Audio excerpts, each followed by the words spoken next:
Grumpy's in here. Hello, Grumpy.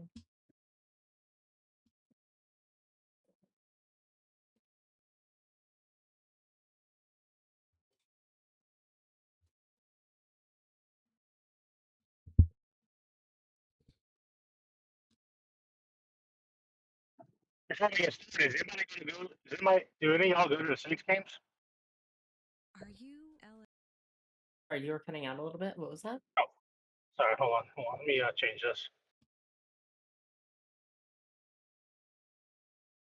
How about now? Can y'all hear me? Much better. Much better. Okay. Yeah. Do any of y'all go to the Saints games? Free tickets and free beer and the free suite. I was just wondering because I wanted to see if the if everyone was going to use the repeater inside the dome, anything like that. I just was just curious to see how well it'll work.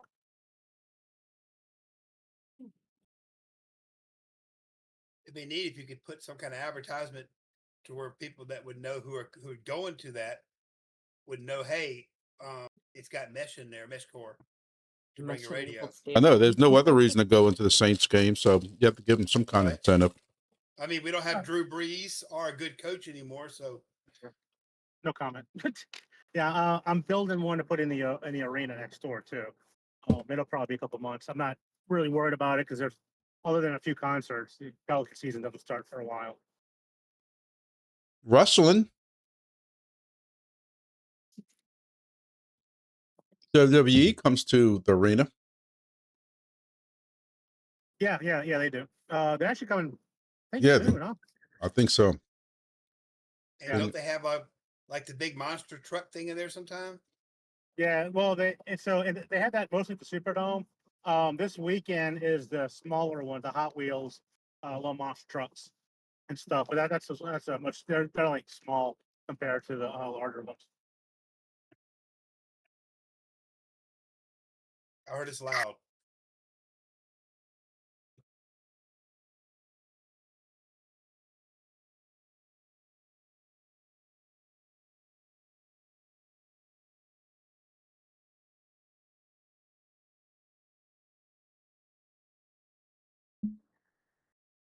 If you've ever been to an LSU game and tried to use your phone, it's a lot of times impossible to send a text message while you're at the stadium. This could be a good option if we had a repeater in the stadium area. Typically send text messages back and forth while they're in the stadium.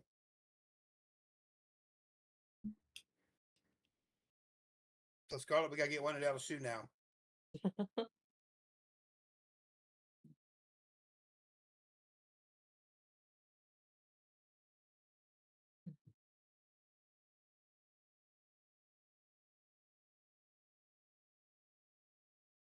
Tom Woodside has something at LSU. I don't know how high it is.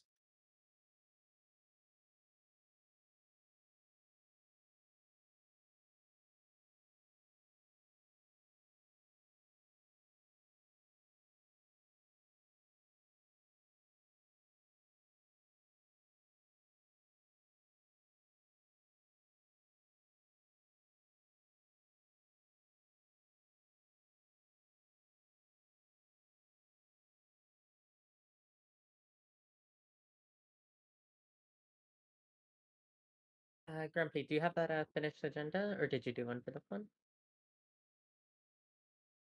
I'm trying to find it.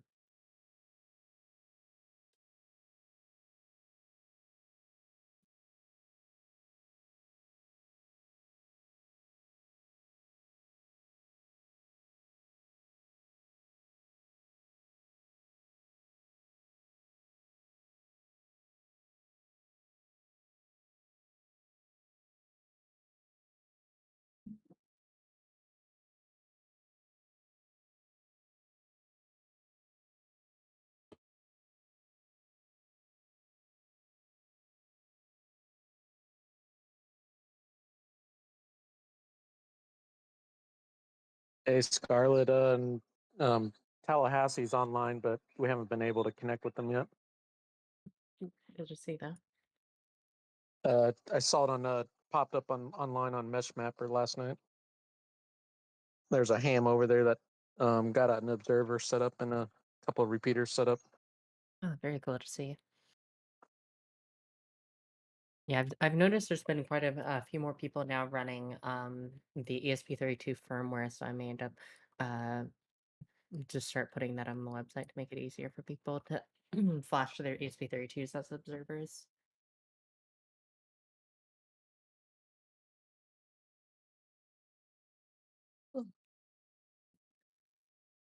So on the we have a little bit of a lull here. So on the software side, a little bit of backend maintenance this week. Explorer map has been updated to show quite a few new things. Explorer, it's been updated to just fix some backend issues, but it also will now show war driving coverage. If you go to it and then hit the show cover, if you hit the coverage button, it will show war driving coverage from Mesh Mapper, and it will pull that in all of our common areas and uh, any repeater within 100 miles within it. So you can view that, view war driving coverage all inside the Explorer website. Analyzer will be having some updates coming soon. Some major ones. Just been testing them for the last little while.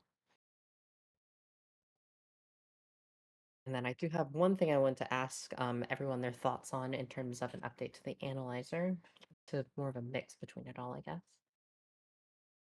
So I've been looking into, because we have the whole reserve of the keys and everything, and I've seen some communities talk about this, is how would everyone feel about once a repeater you reserve it or you reserve it and that key is assigned to you, being able to be either email alerted or Discord alerted of some sort when a repeater is found, either a decent clock. It seems to, if you have a disconnection over a week or whatever within controls. Just curious on y'all's thoughts.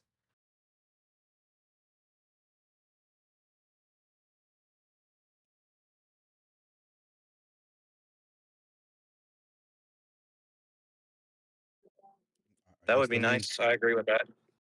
Mhm.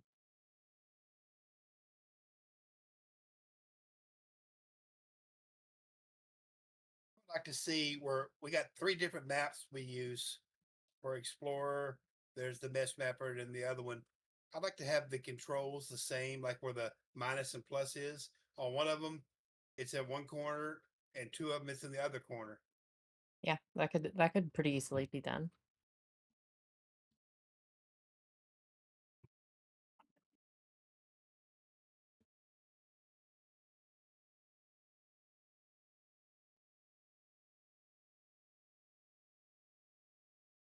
I see we got some new ones coming up in Zachary now. We got another one's popped up over in Zachary, closer to Old Scenic.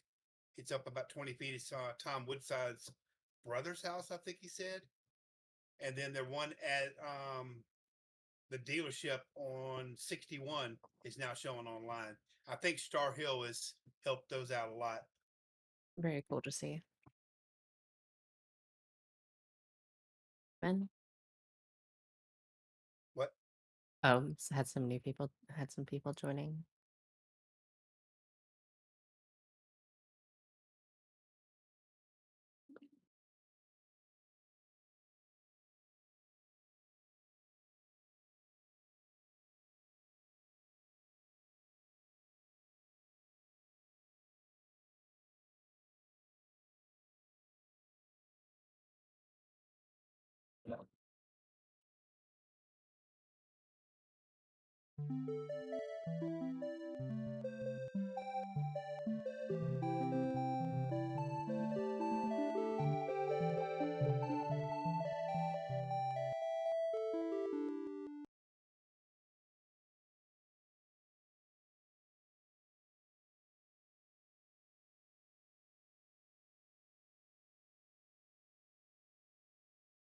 I can't find my agenda, so I'm gonna wing it.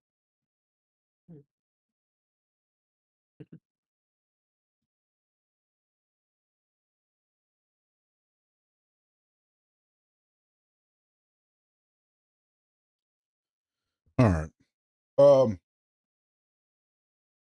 I know we've made a lot of progress with towers. in the past few days, past few, I guess, week or so. I got the Assumption Tower online. So that's in Napoleonville, about 120, 130 feet up. Not performing the best. I think, as people saw it in Discord, I think that Signal Plus has done something with their antennas, not for the best. I just found that the last 2 or 3 that were purchased and used are not getting the same kind of results that we've gotten in the past. I went out and got GoSep online. I completely swapped that box out in antenna with another Signal Plus I had, and while I find it's a little bit better, I don't think it's the greatest at all. So I don't know what happened to that. I know that Pat got up Star Hill, which is right close to St. Francisville, right across the river from New Roads, to help build out that direction. Pat, you got any kind of reports back on that? Yeah, it's working really good towards Zachary, working good at St. Francisville, but where it's not working good at is to New Roads. We've had a few more drivers out there, about 6 miles from the tower, and I don't see why it's not talking 15 to 20, because you can see everywhere down there, and there's not a huge amount of trees. Tony, who is in charge of the tower out there, he's got a setup now. He hasn't made it in yet with his 1 watt repeater, but he lives in Morganza. So we'll see how that goes as we raise his higher. And then he's found a possible new site in Bachelor, which might talk about a little later on, as a grain silo, but we're trying to get on that. And that'll bring us a little bit further out. But it seems to be working well, though. Yep. Yep. Anybody else got anything, any good installs that they would like to discuss, share with the class? I know Thinkable Dread, he can talk about what he's seeing out of Stennis. I know that one, looking at the Explorer and the analyzer map, has been doing very well. So it seems like that setup has been doing, putting some work in. So that looks good. Anything from those guys over there? I don't think so. I set the adverts back to the regular ones, 240, 23 hour. I finally got my 1 watt for Long Beach built. I'm just gonna have it up on a 10-foot stick of uh uh Unistrut for right now. I'm gonna get me some Schedule 80 PVC and put it on top of my shop here soon. I just got to get all the parts, but it should be moving some traffic. I know there's some people that started putting stuff up in Gulfport around Dito Road and stuff. They can't get out, so I don't know if they'll be able to reach me, but if they could reach me, it'd definitely get them back to Stennis and into the mesh. And then once Mariner gets the Biloxi one back up, I think that'll link us all back into Ocean Springs and further than that. But according to the Explorer, the history tool, Stennis has just been pretty much the outlier, the edge of the bubble, if you will, because Biloxi's down right now, unfortunately. Yeah, he's not the only one. I've been telling people at work, it just seems like lately we just had a rash of, air to, if you want to call it, air to ground lightning, more than what I've seen more damage to people's towers in literally the last 2 to 3 weeks than I've seen the last 2 or 3 years. Not just, I got 2 towers at work. Both of mine got damaged stuff on it. Talking to people around the area, they got it too. Thibodeau got it because the Thibodeau tower's down. And I think Nichols was down. So we put 3 repeaters in the Thibodeau area, and all 3 are down. And they're all different radios, all different setups. One's a P1 Pro. And all 3 of them have all went down in about a week's time. So it's just bad timing. Yeah, that's why I want to get. That's why I want to mount mine with Schedule 80 PVC above my shop, so I don't try not to make a lightning rod out of it by using a metal pole attached to a metal building. Yeah. And then I got some contacts with the Scarlet Pearl Casino. A friend of mine is good buddies with the head of security, so he sent the casino just got bought out by some other big corporation, so he couldn't just say yeah, he had to send it up to the casino gods to get permission. But hopefully I can get something on top of the Scarlet Pearl over there in Biloxi, because I think that's probably twice as tall as the Biloxi repeater on top of the hospital. But we shall see. Yeah. Manx, you got What anything? hospital in I'm sorry. Biloxi? I'm sorry. Just what hospital is that in Biloxi? Just curious. Memorial right across from the Beau Rivage. Okay. That's not where it's located. Oh, it's just where it is on the map. It's a secret. Manx, you got anything? Nope. No, but you say that, but I see you Dolphin Islands putting in work. Did you move that one, or you did something? Yeah, I saw the other day it was connected and I saw stuff bouncing off of it. No. I thought you moved it. Or you plan on moving it or something, or you waiting on permission to move it or something, or you're adding something different out there or something. I thought I saw that in Discord. Am I losing my mind? No, there's a guy at in Fort Morgan that said he's gonna be able to put one up there on a big condo, and it should reach from there into Gulf Shores and on. Well, I was contacted on Discord by a gentleman. I don't even know how to pronounce it. Chaya, is he in here? Yeah, yeah, Hey, and I'm here. okay, and he to introduce him, they are getting some ground swell, I guess you would say, on starting mesh up in Mobile area. Do you want to tell us a little bit about what y'all Yeah, got sure. planned? Yeah, Good. Yeah. we had a lot of the same thought processes about trying to get our metro area tied into the other meshes that were around us. We had Pensacola and of course you guys over in New Orleans, but we're like this sinkhole right in the middle, and we have an avid ham following here, but not a whole lot was going on with mesh.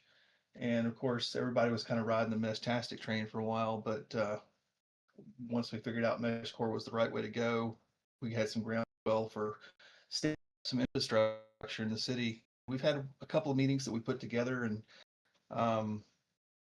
trying to identify key infrastructure spots to put repeaters up. And we were kind of in the thought process of trying to identify the right hardware to put up, because we knew once we had access to some of these sites that we may not have access to them again. So I found your site this morning and was excited to see all the documentation that was available on the site and how mature it was, and just fantastic. I was really, really impressed. And then of course, I wanted to participate and introduce myself this evening. My name is David, but my username is Chiha. Most of the people in our group are IT professionals and ham operators, and we're a lot of the area hospitals. So we have a emergency preparedness and health angle that we're taking to try to open some doors to get on some larger buildings. We have some the RSA tower downtown, a couple of other high-rise buildings around the area, and we think we can pretty much get most of Metro Mobile up and running with just 5 or 6 sites, key sites, because we're mostly flat, but we have some. So we've identified the higher elevation areas in our area. And of course, once we get to the downtown area, we can cover the bay and over to Spanish Fort pretty easily because it's just open. So we're in the planning phase, but we're excited about it. And I'm really excited to see such a high participation in this group, and would love to kind of learn from you guys. We had already identified some of the key repeater settings, and they kind of follow along with the documentation that on your site with the multi-byte and the flood broadcasts and time, everything were pretty much in line with what we were thinking. So won't have changes to make there, but we want to make sure we comply with the standards that you guys have already established, just so that we can participate in the larger group. That's really the whole point. We don't want to be this standalone with different conventions. We want to join in if we can. Hey, David, Yeah. I'm Dan. I've been over there several times with the Red Cross. They have a self-supporting tower that has nothing on it, as far as I know. I think you would probably have a good reception if you asked them to put something on the tower. Great, thank you.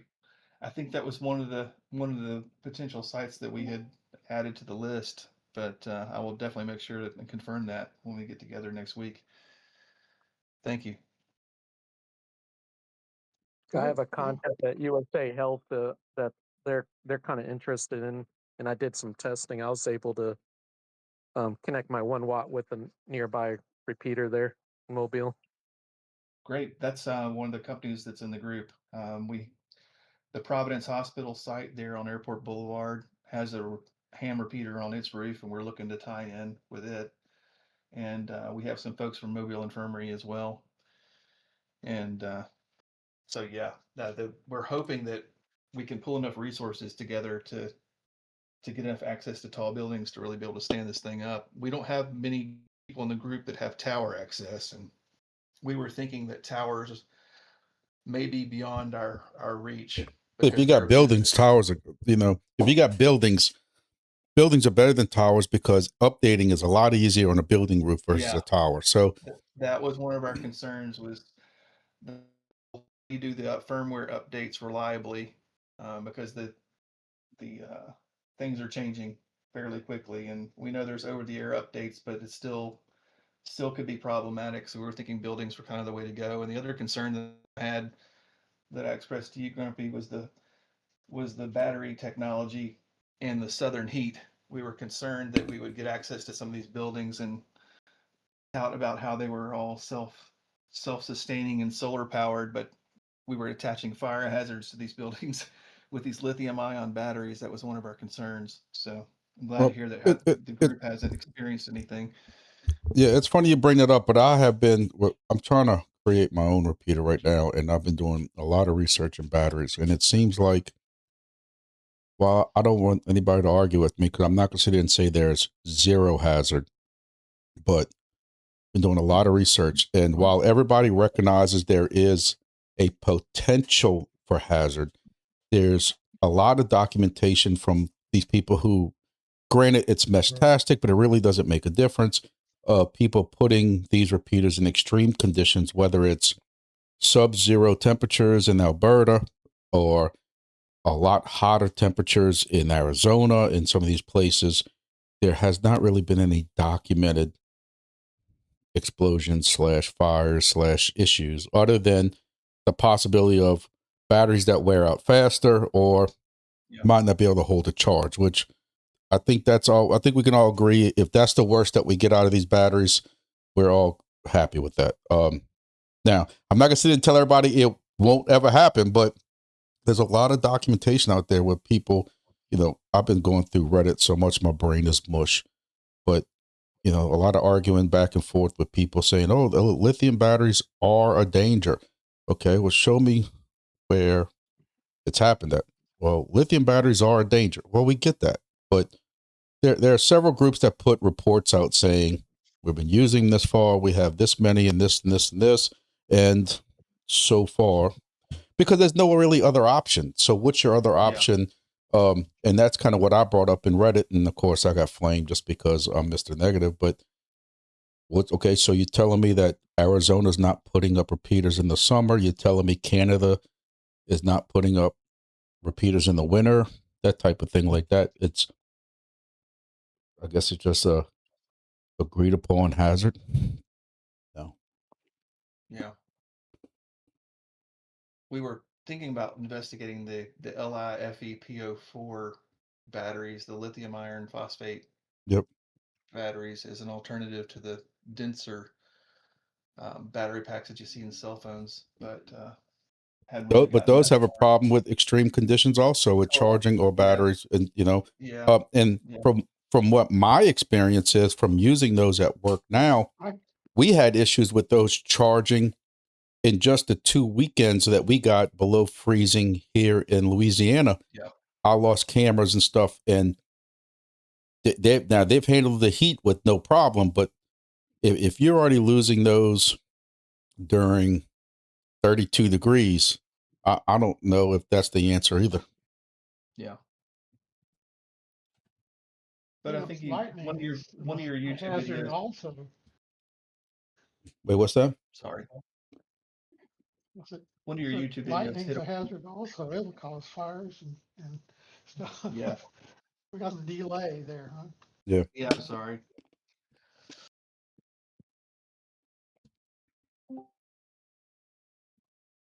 What were you saying about my videos?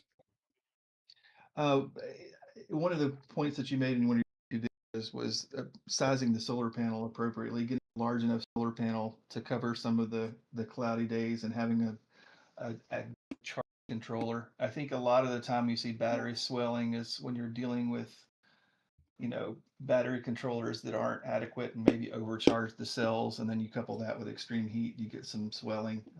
I've never heard of a lithium ion battery swelling that was not fully charged, so I'm wondering if that has something to do with it. But I'm glad to know that there's not a whole lot of community evidence that that's an issue. That was just one of the things, like everything else, we try to plan, but we don't want to have analysis paralysis. We're all eager to play and get started, but we want to make sure that we that we planned appropriately before we started sticking up hardware. So, what about the firmware? Have you done has the community done a whole lot of firmware updates in the field, and had any issue with that, or is that something that you address with your board design? Well, yes, and yes.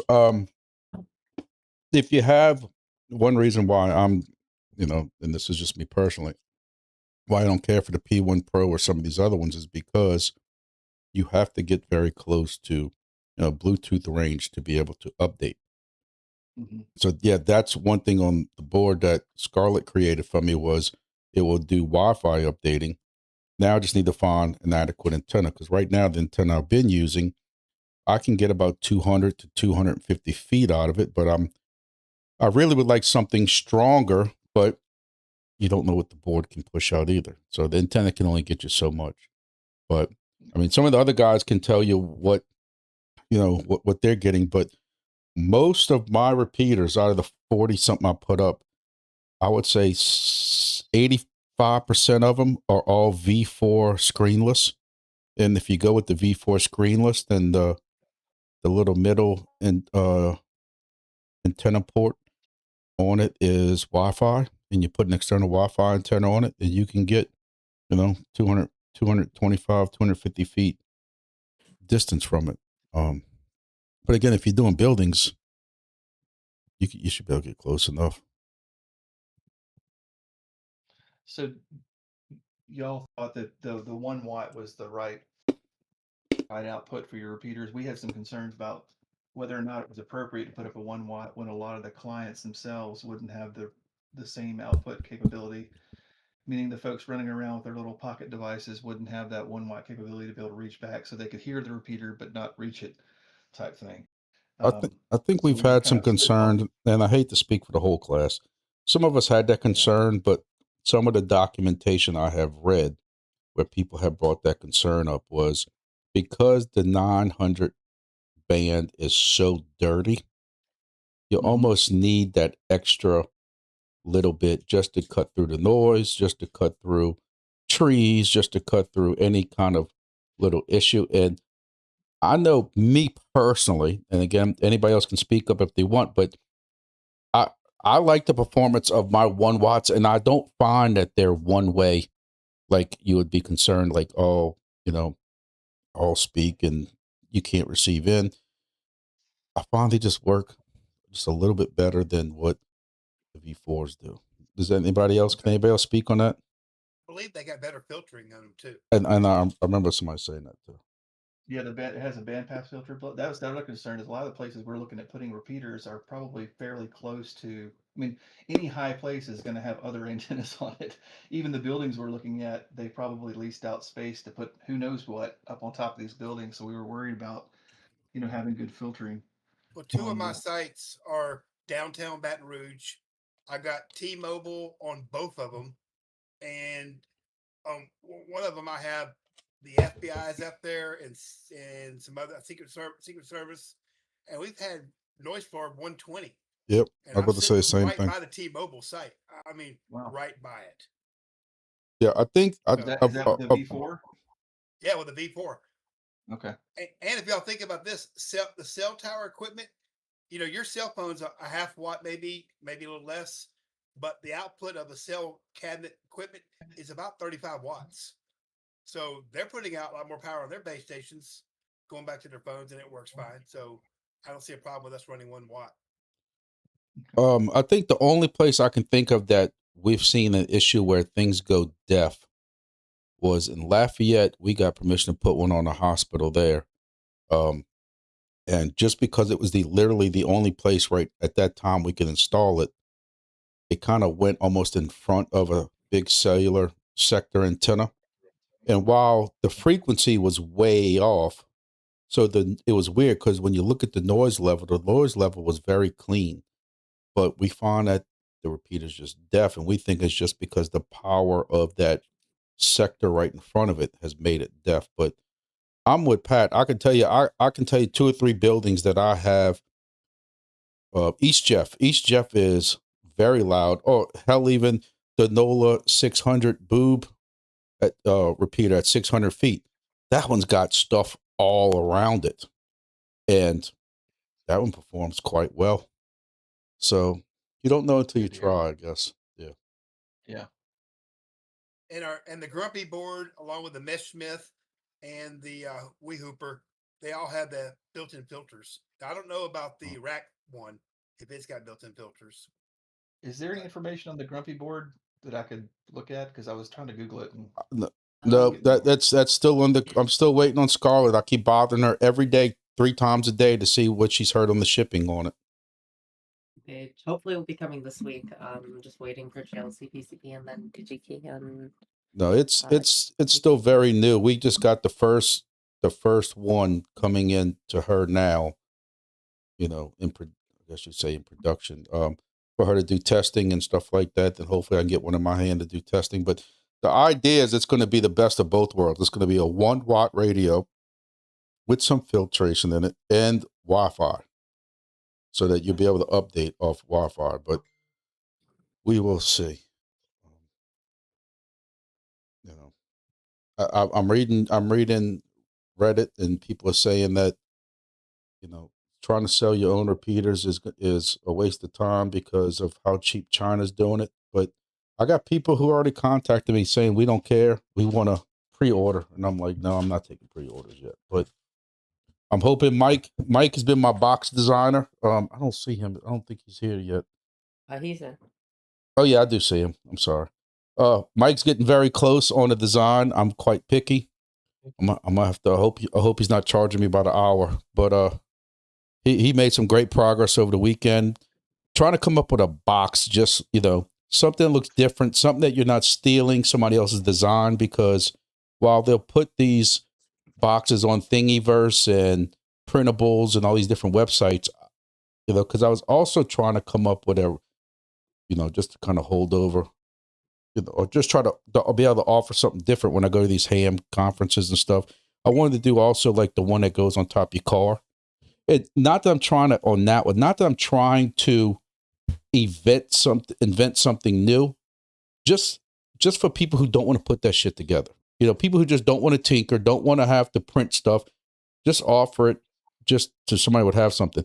And people are attacking each other online because how dare you print that from somebody else and all kind of stuff. So, Mike has come up with something completely different, and we've been working on how to mount the solar panel and get the wire inside, and ports on the top and bottom. So I'm kind of excited to see. Now we also have to figure out how we're going to mount stuff inside, and it's coming along, but we'll see. And Mike said he think he got the print time down some too. Yep. I Yeah, have I'm it. sitting at, I think 11 and a half hours. I just started it up right now. So we'll see. So now I got to break the news to my wife, and I got to break the news to my wife that I need a 3D printer for the house, because this Ender 3 Pro that somebody gave me, I printed up something at work today, and it took an hour and a half. When I tried doing it on the Ender 3 Pro Sunday, it said it was going to take like 9 hours. So that shows you the time difference. So if Mike's is saying it's going to be 11 hours, this Ender 3 I got at my house is going to take a week. But I'm excited to see what it does. I'm excited to see it. I went and ordered like on Alibaba like 10 battery holders and stuff, because that takes 3 weeks to get here and stuff like that. I'm sorry, Scarlett. Go ahead. Me and Mike were. Go ahead, Scarlett. No, I was making a joke on I will not take bed slinger hate. So good printers for just testing, but yeah, they're extremely slow. Well, mine was the best cost. Mine was free. A guy gave me this Ender for free with a milk crate full of all kinds of different colors of PL Plus or whatever the hell this shit's called, and it works. I printed a couple of things on it, but free is good just for me to learn, because I don't know nothing about 3D printing. I'm still learning. So me and Mike were talking yesterday about some batteries, and I know some battery manufacturers in Dallas. One of the things we might look at, Grumpy, is getting the batteries already in a pack, already sealed, with the tabs already welded, and it could possibly even come with the wire going to plug directly into the controller, and you wouldn't need a battery box then. Yeah, because the next thing we got to work on is how we're going to mount all this stuff. Right. But right now I'm paying $22.65 per battery, and that's for a 21700 with 5300 milliamps. So and I haven't decided if I'm going with 3 or 4 yet per repeater.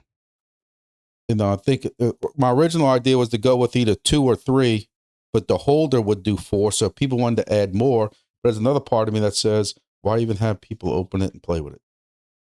Or put the battery in backwards and screw it up, or do something, kind of keep it KISS. That'd be the advantage of having a battery that's already sealed with the connector coming out of it, because you could get that that connector that comes out of the solar board that has 4 pins. Yeah, you get a battery with that. I mean, it's all about the prices. The way I was thinking was just it's expandable for people who want to expand it. So even if I only put 2 batteries into it, you're talking about what 10,660 milliamps. That's a pretty good chunk. Yeah,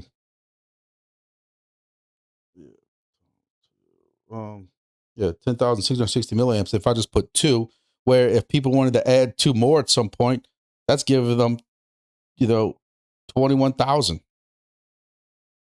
Or do you just at $2.65 per battery, just put it in there and screw it? I don't know.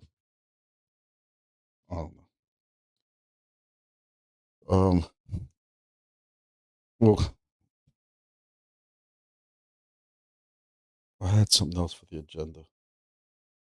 We can circle back on this so we don't bore everybody. But somebody brought up about I know we discussed this in the past, and I'm gonna bring it up again. Naming conventions. Just when you're naming your repeater, trying to put it somewhat local naming. And I know this is, I'm not going to die on this hill, as they say. I'm just asking for people to consider it. But like one of my repeaters is called Mr. Charlie. But if you don't know where the Mr. Charlie Museum is in Morgan City, you don't know what the hell Mr. Charlie means. But I know we can't require it. I don't want to require it. At least me personally. That's my personal opinion. But just if people can think about you know, when you're naming something. I know we all like to do our funny names and stuff like I see boobs. You know, I don't know who was so immature and came up with that I name. wanted but to name the one in Walker, Texas Ranger, and Sammy wouldn't go for it.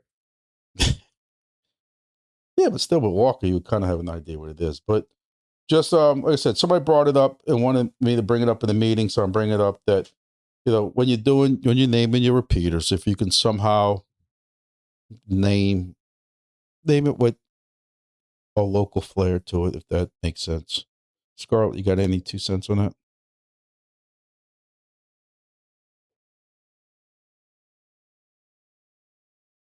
She took a nap. She went warm up her gumbo and tomatoes.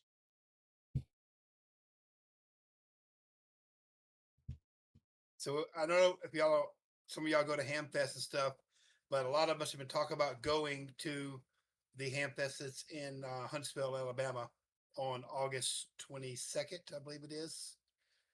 It is a long ride, but that is probably the biggest Hamfest in our local area.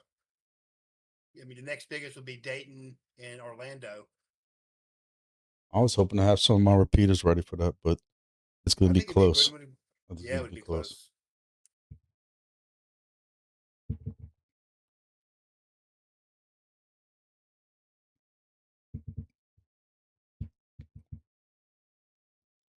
So I had that down for the agenda.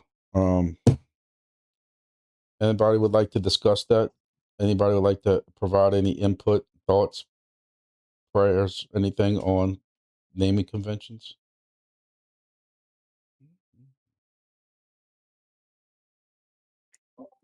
I've always preached that they should be named for areas that they're in, where we can understand.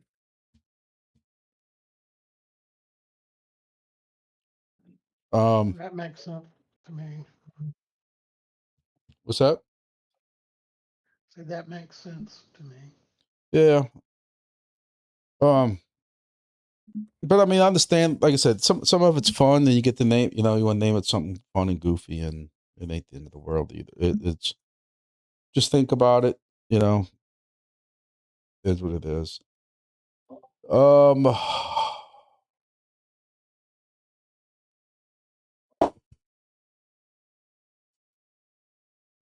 We were take a boring approach for our infrastructure-based repeaters. You know, people putting repeaters up in their personal residence, they can name it whatever they want, but we were going to take a domain name approach where it would be mob.mc.rp001 and 002, and lay those out just to provide a hierarchy to the name so we could identify where they were, kind of like domain names are on the internet. Just I've seen some other people again. Look, and this is y'all's deal. Y'all can do what y'all want. You know, hurt my feelings. It's just provide my 2 cents. That's not worth that. I know they got a couple of people out here who do stuff like that. Like you have one guy right now that has one called Repeater One with his call sign. And so I guess with his call sign, and when you're looking at the map, you kind of have an idea. But you know, if you got one called, you know, MOB or 001, 002, 003, the people who are on the mesh, yes, they know it's Mobile, but do they have an idea of where it's at Mobile? You know, I don't know. Yeah. We were going to lay out we're see if we could identify like the grid, grid assignment, or we were going to play around with what 3 words and see if that might work. Yeah. You know, a lot of guys want to put their ham call sign on their repeater. I don't think it's a good idea. No, I don't like that idea either. Mainly because if you're running ham, you're supposed to run a different version of this software and different everything, and they might confuse it. That hey, he's a ham and he's running it on the encrypted side. So it's best don't put your ham call on there. Yeah. You can if you want to use your ham call for Discord, that's a whole different ball game. But not Are you saying that there's sad hams out there that might accuse people of stuff that really ain't really happening? There is a few. I call bullshit. I don't think that's really happening. There is a few, and one of them we call the devil. Talk about my fellow Sam hams. Yeah. Sad hams. I'm sharing my screen, but for those who did not see, Scarlett was kind of busy over the weekend also, not just doing my work on my project. I'm sharing my screen right now, but if y'all have seen the explorer.gulfcoastmesh.org site, I have made her a fellow admin on Mesh Mapper for the region, just in case, you know, my heart does finally give out. She at least can have access to it. But she can also get the API codes and stuff like that. But if you press coverage now incorporates what we have been driving, and what I have been begging a lot of y'all to please do is mesh mapping. And it kind of gives us an idea of coverage and where we lack coverage and where we need coverage and that kind of stuff like that. So feel free to play around in it. Check it out. Hey, slide over toward the west, toward St. Francisville. Let me show you something while you're there. Okay, so you see this war driving right here, right over the edge of the bridge. Yep, that's the height of the bridge. You would think that all that area down there would, and it's normally, well, on the other map it shows there's some out there, but it's not getting out much past this square thing that's right there, just past the river. That pink and square, that is another power plant with 600-foot tall stacks, and we think that might be blocking some of new roads. Do you have the code for Mesh Mapper in your repeater allow? Yeah. Yes. Because are you sure it's right? Because if it's not in there and you're off one character, it won't read. And looking at it, it should have picked up a lot of that area, and it hadn't. It is way down. If you look down here further, going toward Morganza, it's got a few spots, and that's where Tony has drove. And Tony lives in Morganza, and he's on here too. But it's just kind of weird how it does. I mean, that's only 7 miles, if that. But you can talk 9, 10, 12 miles towards Zachary, and it works fine. But watch this. I'm gonna show you mine. And maybe that antenna's not doing as bad as I think it is. But here's Napoleonville, and I'm complaining, but this is what that antenna's doing, which is kind of the same thing. I mean, you're missing some of these other ones, but look how far you're getting. You know that. I don't know what 25 or 27 kilometers is. 26 kilometers, but and then you look at it, Albert, what he's got, and he has this on, I think he said, a 80-foot old, but this is, you know, y'all's favorite antenna. I don't know if he's on here or not, but Rob's got this on I want to say he's got this a backcountry, but this thing hit cars in the causeway. Look at that distance. 89 kilometers, 95 kilometers. Like, this is line of sight that shouldn't even be hitting. I don't know. I got to tell y'all that I'm quite impressed with that backcountry antenna. Tomorrow, weather pending, tomorrow, this one right here is getting installed, and that's going to have a backcountry, and that's my first backcountry that I am putting on a tower. This is going to be 300 and something feet. Luke donated the antenna. Scarlett donated some of the other equipment, and I'm curious to see what this does. I drove this one all week over the weekend, 3120 whatever 7, but I'm hoping Convent can help fill in the 350. They might even be going 400 feet with it, but help fill in what we lost with the Laplace Tower being down. We were supposed to climb that yesterday, and my guys canceled on me because they thought it was going to rain. But yeah, if everybody who has repeater can please make sure they have allow on the region scope, and also I would suggest that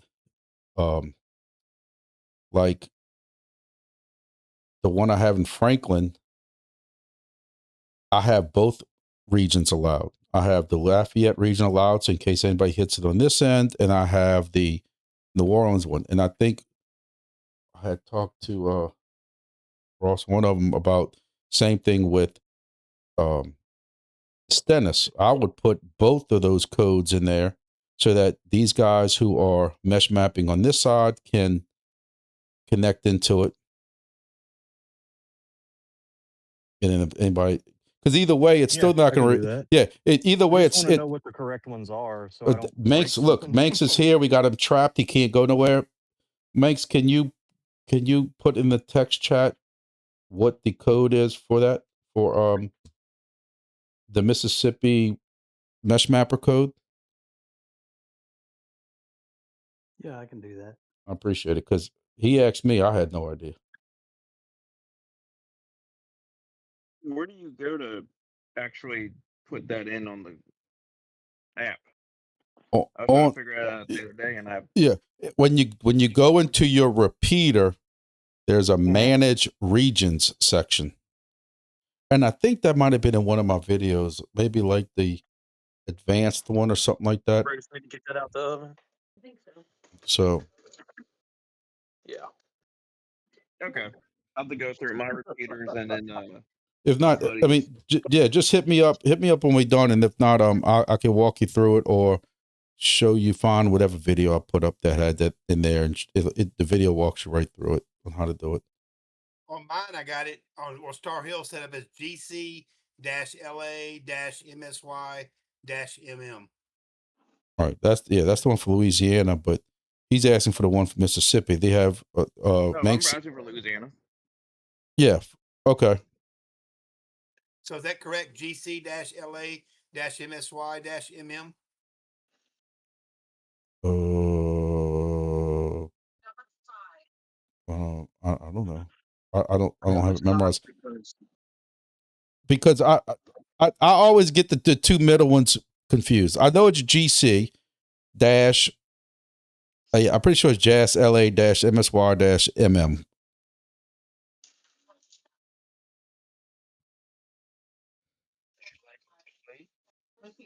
I guess I can go look right now, actually.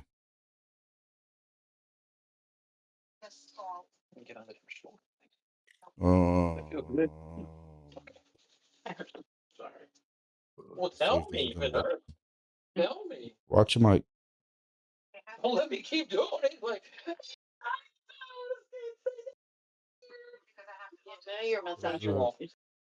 I'll mute the mic. I was just in this one. Let's try this.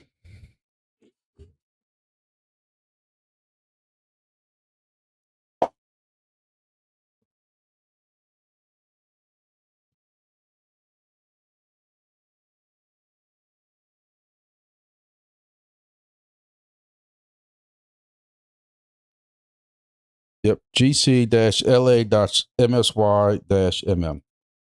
There's your code. Oh, it's not even showing. Why is it not showing? Is that in the chat? Can someone drop that in the chat? I want to screenshot that. I'm trying to get it on the shared screen thing, but it's... Oh, that works too. All right, yep, now it's on shared screen. So that's what it is for Louisiana. Roger. So yeah, if everybody can make sure that that's added like that. So you should have you have to make sure you have the star one, because that's what passes most of the regular messages on. All the regular messages. And then, So looking at that, I would assume it should be GC-MS-GPT-MM. Nope. Manx went with something. Manx went with something a little different. Basically, Okay. I mean, yeah. And in Florida, I think they might be a little different, but yeah, that's why. Manx has, if you look in the chat. Yeah, USCMMN. Yep. Okay, I got it. I'll add that to Stennis. Yeah. I probably need to add that to also my repeaters down here, because it does somewhat. Man, maybe not. I don't know. But see, this is a 1 watt repeater. Let me see. Are y'all even seeing this? This is a 1 watt right here. Fort McComb. off Highway 90 and all that. And I mean, people hitting on Causeway and even hitting it all the way in 55. I'm impressed with these 1 watts. Other than the pain in the ass to update, that's why I didn't update it when I passed by, because I have to go all the way up to it and do the stupid app and all that. I don't know if y'all saw that the Denver Mesh naming tool. That thing looks pretty cool. If somebody needs help naming something, they could use that tool and name it themselves. And what's the naming tool do? Does it just come up with random names like helium, or is it to base it off of like where it's going or all something? based on it's based on location. Like you put in your location, Mm-hmm. and then it puts your region and stuff. Let me see. I've been on my phone the whole time. I'm firing up my PC so I can actually look at it.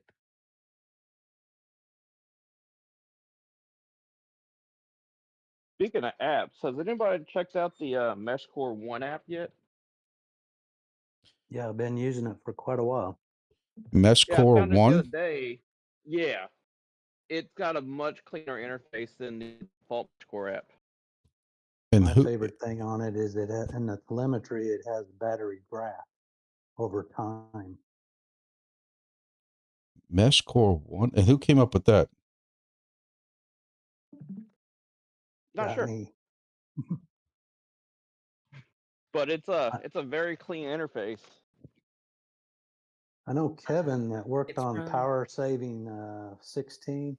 He's coming up with a app that will let you control several repeaters at once. it's from Avon. Not sure what mesh she's from. MESHCORE 1? I'm just making sure it's nothing Andy did. No, it's from Avian. It looks like he's using a bit of Claude code, which your choice Yeah, on how you feel yeah. about Some that. people don't. Yeah. Yeah, but it's looks like it's written entirely in Swift. So, oh, well, at least he throws a disclaimer. Almost all the code is created by AI. So, There's a disclaimer. Yeah. Funny story is I had to kick my 17-year-old daughter out the house over the weekend. oh, I got in trouble with my wife, but she deserved it because I was watching Terminator 2, and I had to explain to her how this is what AI is turning into, because I call AI Terminator all the time. And she's like, really? They did this and they did this and did this? And I said, yeah. I said, you haven't watched any of these movies? Like Terminator 2 is from 1991 or 92. And I said, have you watched any of the 80s movies? You know, like, I think you would really like 16 Candles and 16 Candles, so good. yeah, 16 Candles. And what's the other one Molly Ringwald was in? Breakfast Club. Yeah, that one. I said, like, you haven't watched any of those? And she's like, nah, Dad, I'm really not into the classics. And I'm like, get the fuck out my house right now with that bullshit. The classics. I said, what do you mean the classics? I said, she says, well, why are you getting so upset? I said, well, what's the last movie you went and saw? Well, her and 3 of her girlfriends all went and saw the new Toy Story one. I said, so how are you going to feel when you tell your kids, ask them if they saw Toy Story 5, and your kids say, Mom, I don't like classics. Well, that's not a classic. I said, well, I feel like that about 16 Candles. Oh, fuck, get out of my house. Is a goddamn classic, though. Like, nobody's gonna watch Toy Story in 30 years. Yeah, I know. But I was just trying to get to, like, oh, I brought up Avengers. Like, get out my house. Just get out. Get out. Judge Dredd. Like, come on, a poor bastard dies, they bring him back and send his ass back to work. Yeah. Yeah. That'd be my luck. Where we heading between that and Terminator. That'd be my luck. My luck is the day before I retire, finally, I'm going to die, and then they're going to bring me back years in the future. And it's like, guess what? You got to go back to work. Like, this fucking. Let me see what else. Anybody else have anything for the agenda? I had. Again, I'm going to say again, this is just kind of guidelines. There's no rules here, guys. You know, this is just me trying to herd the cats. But naming conventions of channels. Let me try to change my screen again. And we're going to change my screen to this screen. OBS and change my screen so that people know what I'm talking about. What if you just share a whole monitor and then just drag onto whatever you're trying to do? I'm trying, dude. You know, when you're running so many damn programs at one time. There we go. All right. So we have 3 different weather channels here, and one's called WX. And look, I don't know who originally came up with all these, or if this was just different meshes, or I don't know how this gets incorporated. But there's a weather, #weather, #WX. I don't know if there's supposed to be a difference between these. And then I created the one called, which is still a hashtag, called weather reports, that I said, if y'all need to report something like, hey, we are flooding, you know, our streets are flooding, cars are flooding, we possibly had a tornado and there's fence damage and roof damage. If you report it on #weather-reports, then I can report that straight to the weather center because they like that kind of shit. But like what was brought up over the weekend is it kind of gets confusing with 3 different channels. Is there any that people use more than the other? Like, do we need to try to get everybody to ring all that shit in, or what y'all? So I thought I saw some traffic go back and forth, and I thought one of them had a bot that you do WX, put your zip code, and then it spits the that weather back. But that may be possible. Does anybody know anything about that? well, I thought I saw it in the. On WX, Yeah, we have it on WX and Yeah, there's a Fort St. couple of them Joe. right there. WX and zip codes follow. oh, I do see that WX right there. I'm looking on my screen. I see that right there. WX. Yeah, I couldn't ever get it to work for me, even when I was at Stennis, and I could hit everything. So I don't know if maybe there's a repeater that runs the bot that can't reach something else, or what. The bot's in Port St. Joe, Florida. Oh, Well, so that's why. but I wonder if the bot only handles so many zip codes, like within its certain area. Because like I see right here where Acadiana had a bot. See? So Acadiana, which is in Lake Charles, they have a bot also. You just can't see it on your thing because they're still on SF7. I'm sorry. SF9. I'm sorry. I'm looking for something at the same time. Yeah. I should have. You know, if they would just get on the right SF, I wouldn't get confused. But I don't understand how everything's working but that. But we moving. Is anybody from Lafayette here that would like to give an update on what they got going on down there? They probably got their own meeting going on right now.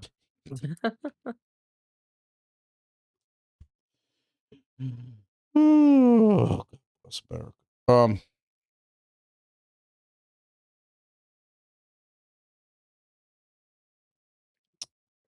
Are there plans for the Slidell Ham Fest? Well, I'm gonna tell you, Slidell Ham Fest, which is what, September? I think that's in September. I got a phone call or a text or something from Curvy.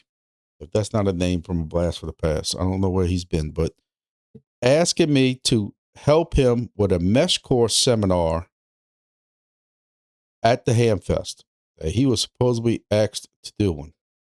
And I said, sure, I'd love to. I got a PowerPoint that I've been putting on for the hospitals and these EOCs, and apparently it's working because they're all signing up. I'll be happy to do one. And then when I looked at the latest update from the Slidell Ham group, I see all their hourly seminars, and I don't see anything about a MESHCORE seminar. And I asked Kirby and have not gotten a reply. So I don't know what's going to that. Again, my hope is that I have repeaters ready to sell, and I'll just set up a booth out there, push in MESHCORE repeaters, and I'll be happy with that.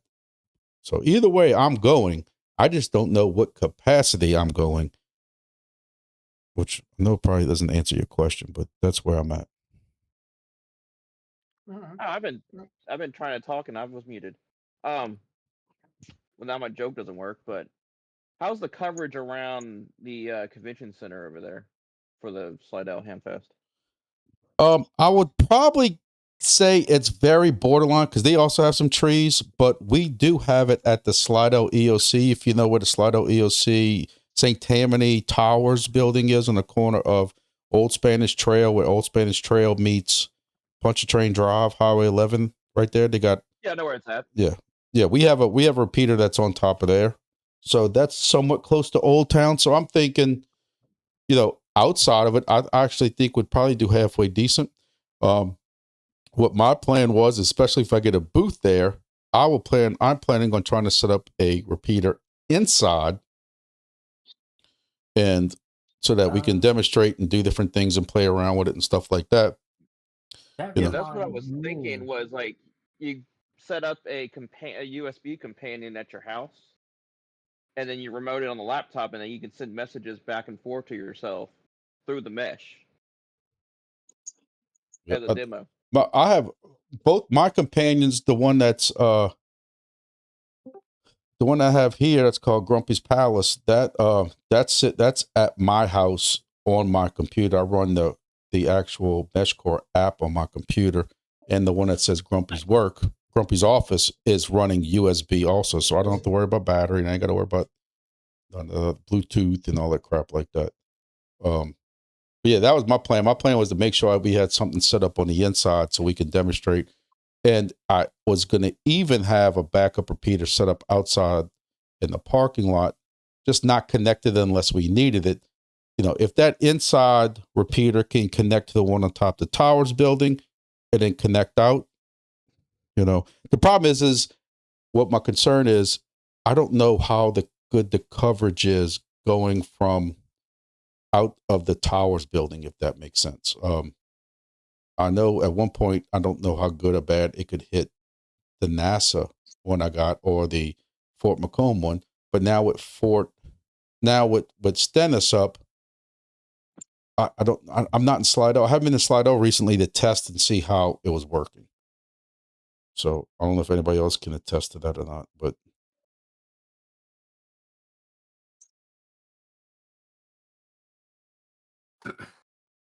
You think a 1 watt mounted on a truck outside would bounce it inside that metal building? I don't know. Wait, say the first part again. Like if you stuck a 1 watter outside, like on top of your truck, would that have enough oomph to penetrate inside the building? Absolutely.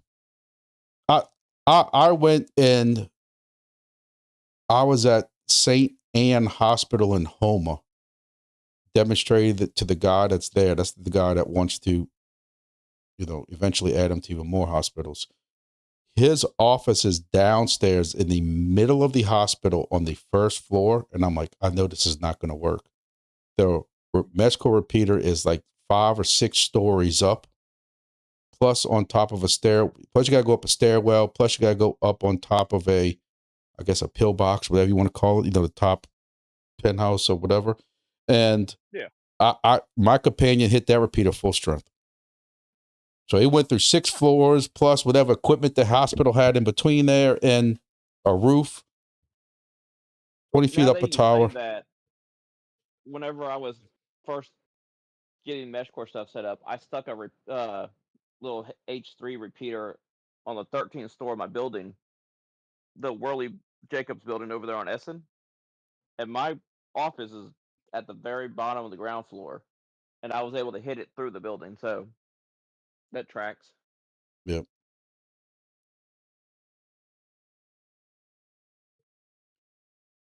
Yeah, so I'm hoping we can get stuff, kind of a dual purpose where waking people up to in Slidell to MESHCORE itself, and I could also start peddling out some repeaters also. Did you ever get approval for us to put a repeater up there on that your building you worked in?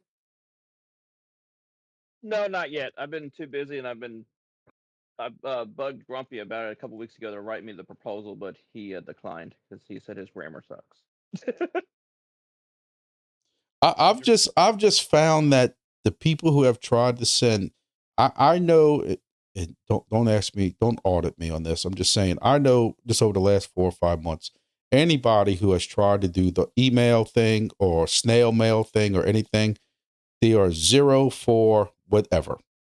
Is normally it's somebody speaking to the right person or the person right before the right person, and I call it plain English, explaining, hey, this is what we need.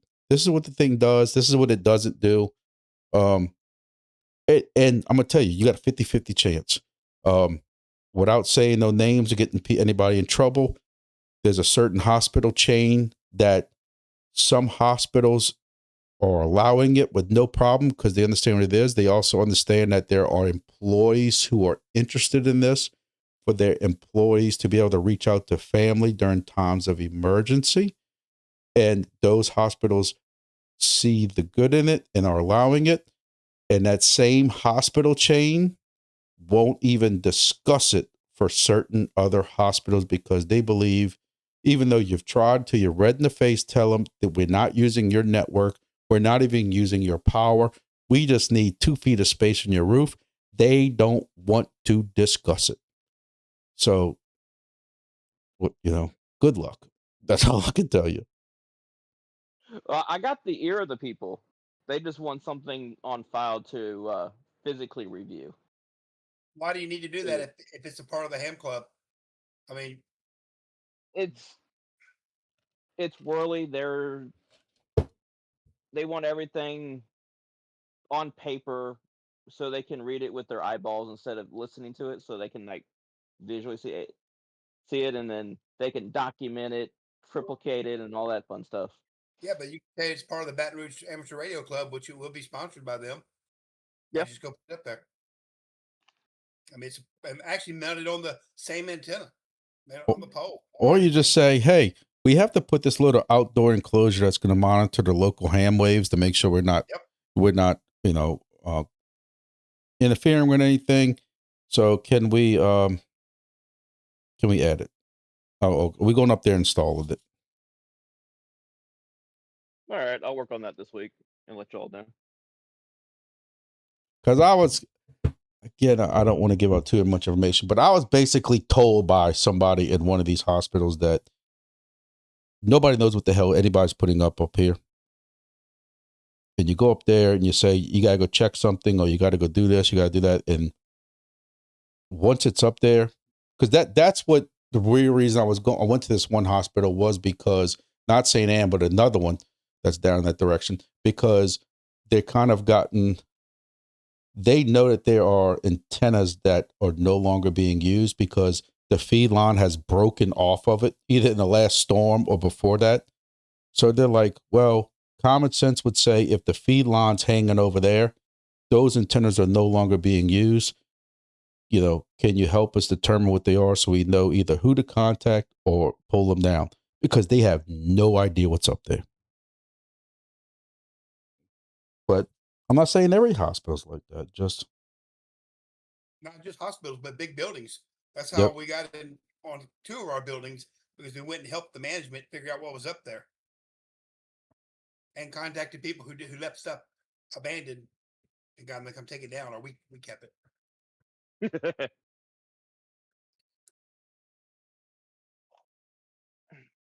I guess got one that said Long Beach 1 watt test. Yeah, same. Yeah, I That's got good. mine back up kind of temporarily. I ordered the battery holders that Grumpy posted on his YouTube video, and I wasn't watching what I was clicking, and I ordered the 18650s instead of the 21700s. So I have 6 21700 batteries sitting on my desk with no place to go. So I put a temp battery in it, stuck it up on a pole in my backyard, and it's tooting over to Stennis. So now I can be in the mesh at home. Hell yeah. Hell yeah. Go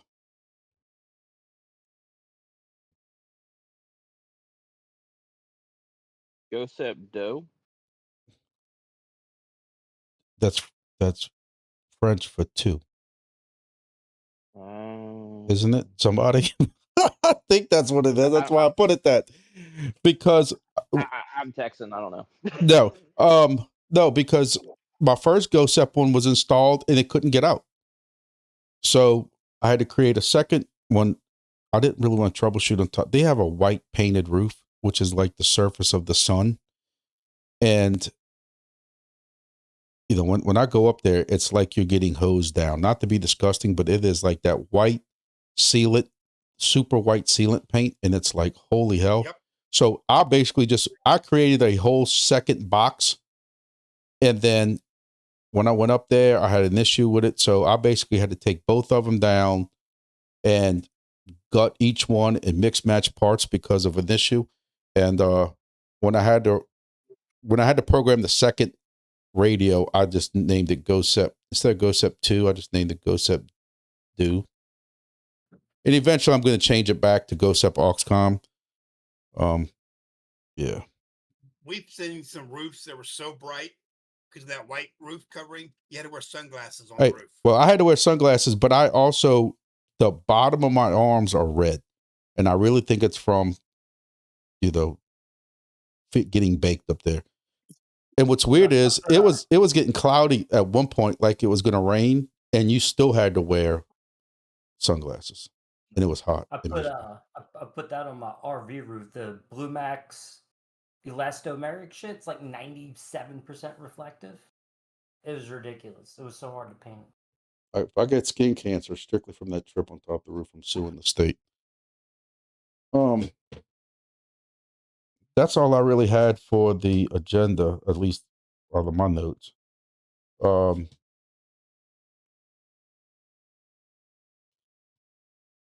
So does everybody have like both of those channels on their radio, like WXN? Because hashtag, because I know they got some new people here, even though we dropped some people.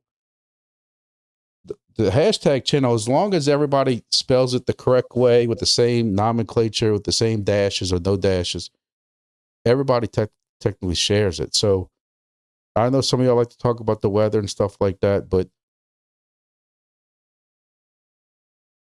are we just going to keep 3 different weather stations because now we understand that the WX is for bots. Regular weather is just, hey, I have to swim to my car because it sure is raining a lot today, or feels like I'm near the devil's anus because it's 117 degrees outside. And then the weather dash reports is for anybody who wants to report actually any kind of weather damage. And, you know, I don't know. I think it's too many because we also have Skywarn as well, which is like a ham weather report type thing. I think we should just have hashtag weather and then hashtag WX for the bot whenever it starts working again. Consolidation sounds very good. Yeah, Yes. less channels, less clutter. yeah, well, see, like me, I didn't even know we had a Skywarn channel. So I don't know, because I've put the weather reports on in my videos and stuff. So it don't matter. Shit, every time I look, I got new channels added to my, because I'm always demoing this thing for somebody, showing them how they can create their own private channels and all that shit. What else?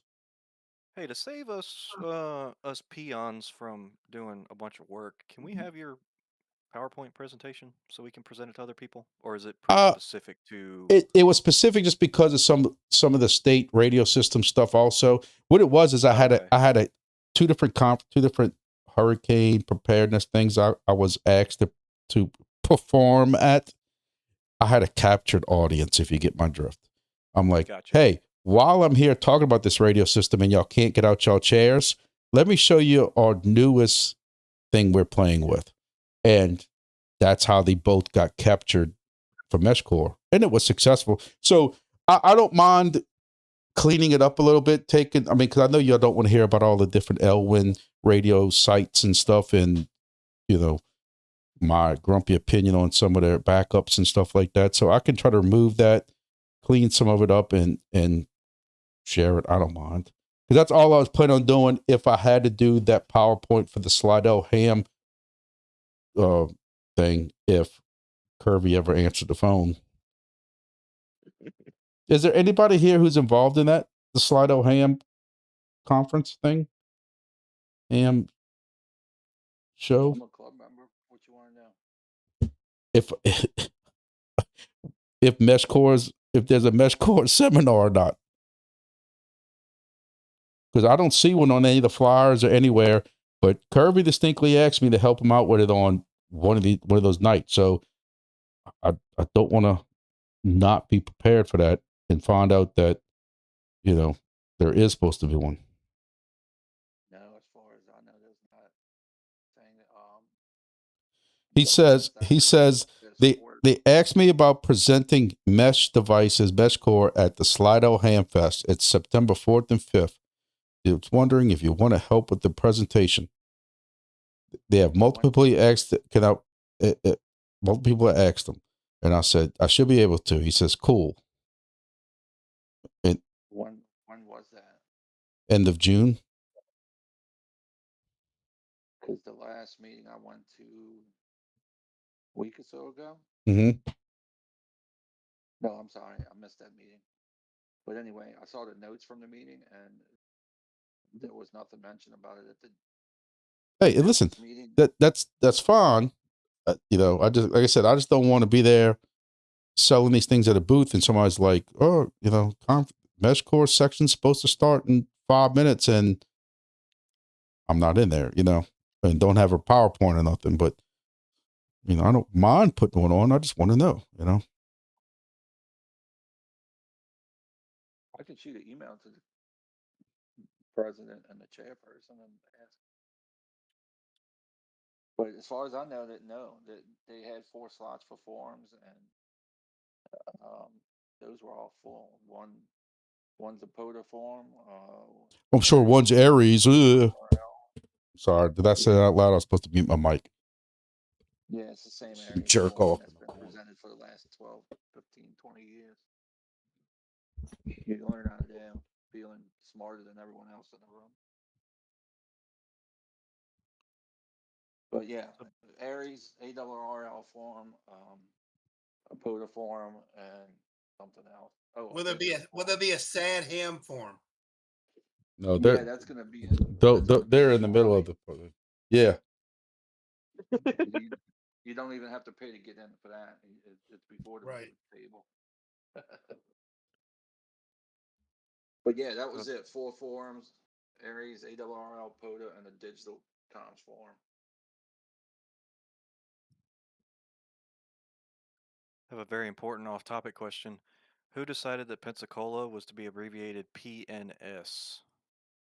Caboose.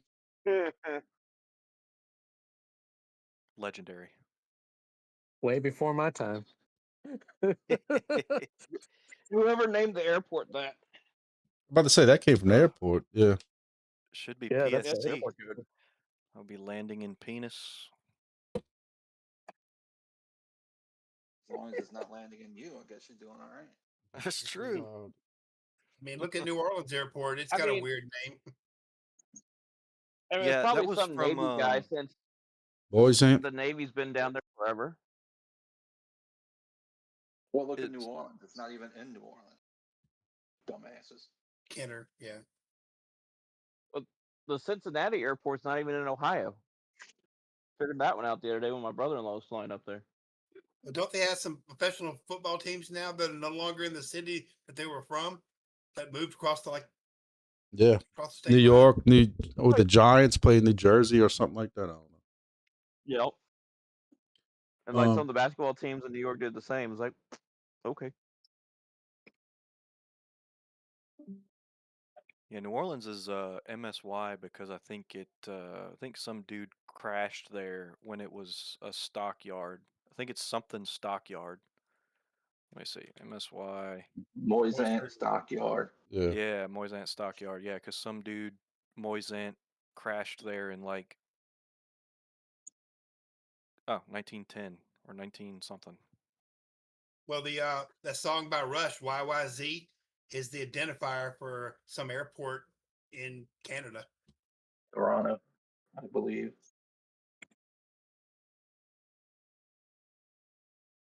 Matt, you got anything for us out there, Matt? KD5, K and Z. See if we have Man, talked. nothing for me today. Roger. Still working on the train, huh? Yeah, trying to get it moving. I ain't seen it pull into Garyville yet, so you still got work to do. No, yeah, we'll get you a ride on the train when we come over there. I just want to blow the horn. Whistle. Yeah, the whistle. That's Yeah. what she said. Now he doesn't get to because he called it the wrong thing. I don't know. We might even let him drive it. I'd wreck it. This thing can never fall off the track. I'm like, hold my beer. That's where you're wrong. What's this? All right, Well, so what happens if you get it up to 88 miles an hour? so did somebody war drive through Lake Charles? Doubt it's gonna be somebody here. But I'm looking at I don't know what screen y'all can see. Oh, y'all can see it. Not recently. I'm wondering if my ham guys in Lake Charles got my repeater installed, because I'm seeing mesh mapping, but the repeater ain't showing up. Shit. I might have to go to Lake Is Charles. there a way for it to link back to Baton Rouge? Is there enough between here and there? No. Now that's coming, but I can't let that cat out the bag yet. Because I went to my grandma's funeral in Jennings a few weeks ago, and I found a couple nodes that were near Crowley. Well, yeah, there's a whole bunch of those during Crowley I'm sharing right now, but majority of them are on SF9.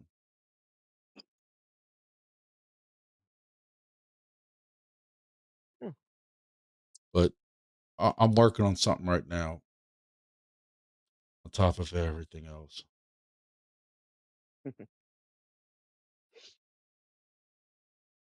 But after the way we were treated by Lake Charles, I will have coverage in Lake Charles.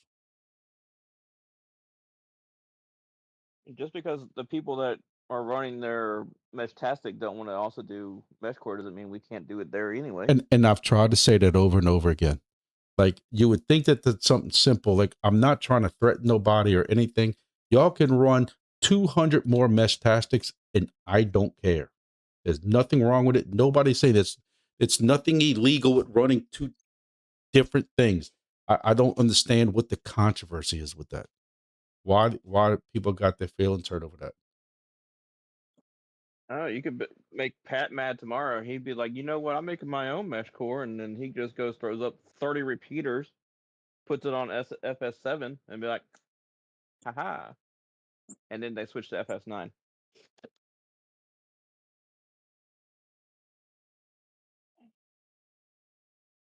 Oh, They're eventually going to get absorbed anyway, so just give it time. I thought we were switching to SF3 next week. It only Is that goes what it was? 5. don't even start that rumor, please. But I mean, I'm sure SF5 is faster than SF7, right? I thought we were all supposed to be switching to reticulum next week. Oh God, don't bring up reticulum. We don't talk about that here. What if we All right. kept SF7 but went to 250 kilohertz bandwidth? Well, that's what the legal limit is. You're supposed to be on 250. Should I start that one? If it's got the Charles same can go rogue and do range, but reticulums with and- that much more speed, woo, we could do a lot on that. I'm going to switch to those POC radios. Hey, but listen, I'm don't really knock sad I can't send dank memes across the mesh. Yeah. I mean, you can send me what you want. Let me tell you about them little POC radios. We brought them up to the hunting camp, and they are, other than the monthly charge that they don't tell you about, that they swear they don't have a monthly charge. They have a annual charge. So technically they're not lying, and it's not false advertising. They just get you at the end of the year. But we brought them to our hunting lease, and where we don't have AT&T, but we do have Verizon, they work well. And where we do have AT&T and don't have Verizon and don't have T-Mobile, they work well. So they do roam to different cellular carriers as needed. I will give them that. and that's all I'm gonna give them. But I You will can give buy them those that. SIM cards online for your phone. Yeah. I got a couple of them in my drawer. They'll just hop to the strongest signal. But I thought your phone has to be unlocked. Yeah. Yes. Yeah, But at the you have to same have an time, unlocked phone. just buy a Samsung A01 for like $30, and then just pay. Those are a little bit more expensive normally, but like $15-20 a month for those SIM cards, and yeah. Or you could just download the Zello app for free and use that. Now it sounds like a But that doesn't cell phone network hop. That will Yeah, say whatever right. carrier you have. To me, Zello is one of the These most little, like, overrated. I can't stand hurricane season because it's so overrated like apps that's out there. Hurricane rolls through and T-Mobile and AT&T just go kaput, but AT&T is still rocking. That SIM card will be like, oh, Verizon and AT&T and T-Mobile are down. Here's AT&T, or AT&T's down. Here's Verizon. I have one in a 5G router at the house as a tertiary backup to everything else. Well, yeah, I mean, but that's the same with the POC radios. If all the cell systems Right. go down and you don't have data with Wi-Fi, you still SOL. But you could Pretty much. do the same thing. You can hop from carriers that get a Google Fi service plan with the eSIM. Google Fi even doesn't have install. carrier swapping anymore. They've abandoned that a few years ago.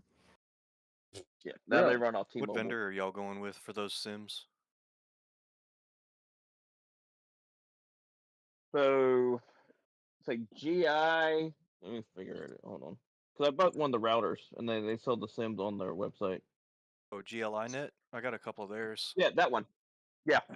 Ah, gotcha. Black Friday sale. They were selling for like $5 a pop, so I bought $30 worth of them. Because they come with like Is it you pay by the day? they come with like 30 days of data or 5 gigs. I want to say 5 or 10 gigs, and then once it's up, I just throw it in the trash and pop in a new one. Nice. Okay, cool. But you can subscribe to it if you want to. I just bought enough of them where I'm like, okay, done. They're back up to the backup where, okay, at least I can send a text message and get a data burst out.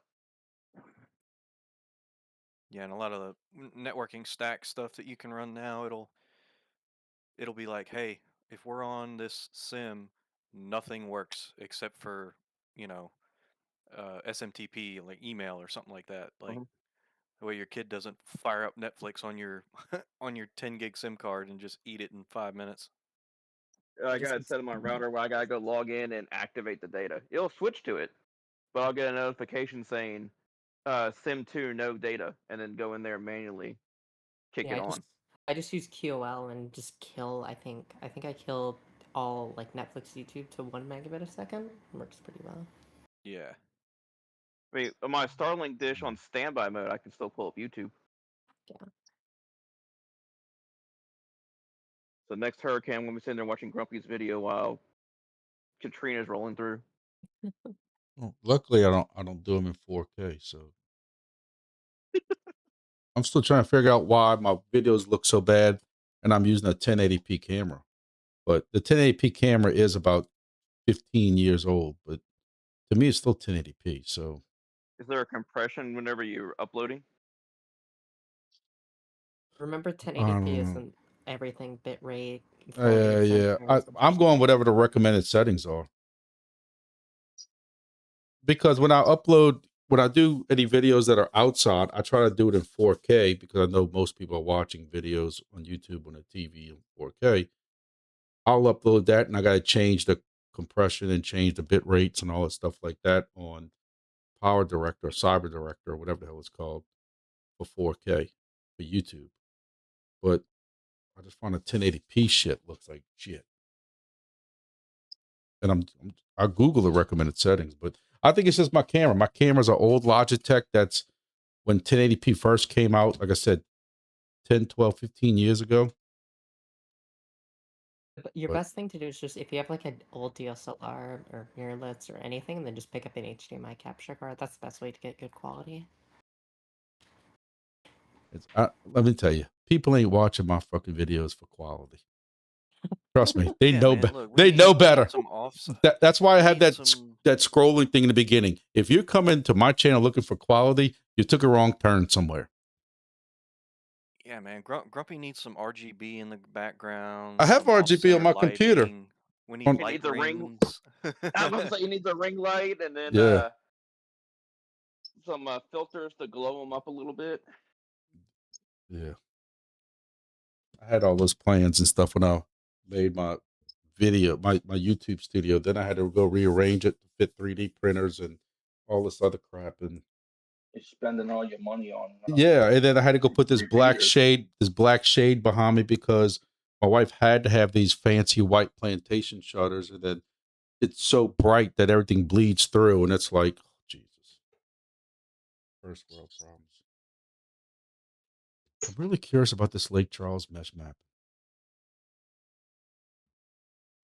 I got a quick question. Probably, honestly, Scarlett probably knows right off the top of her head. But when you're dealing with the power levels in repeaters, you can't really mess with it in the app. You have to use the USB connected or the CLI.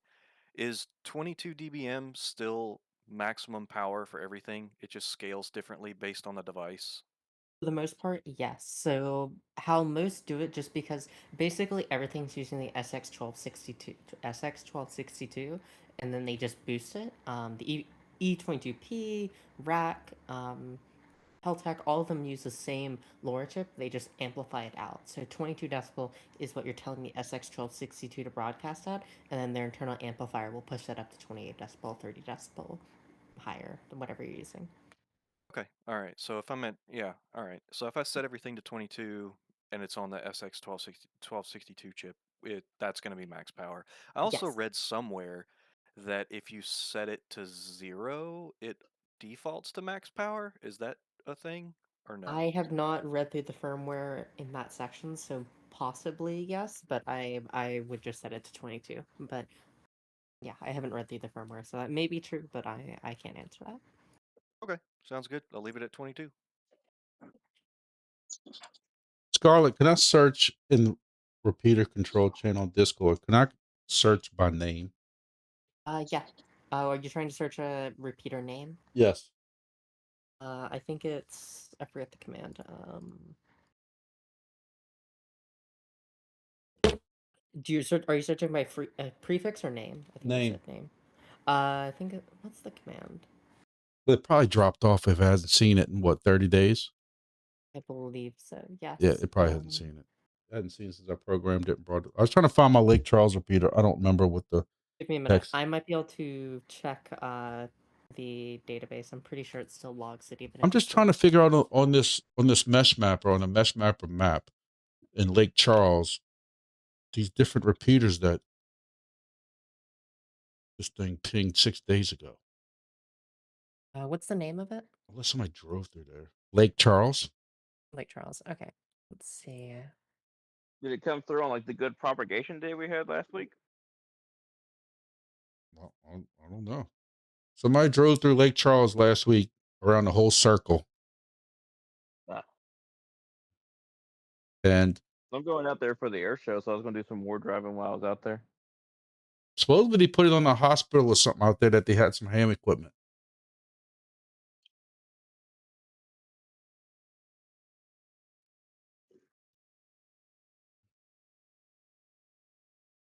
Is it also a part of the MSY system? Wait, say that again? Is Lake Charles part of the MSY? It's not part of any system because it's too far from any observers. It's on, how about this? It's on default settings because I knew eventually we would be getting to default. So plus, if anybody from Texas and Beaumont started hitting it that direction, they're on default. So Lake Charles was on default before we were on default. But again, I don't got know. a question about war driving.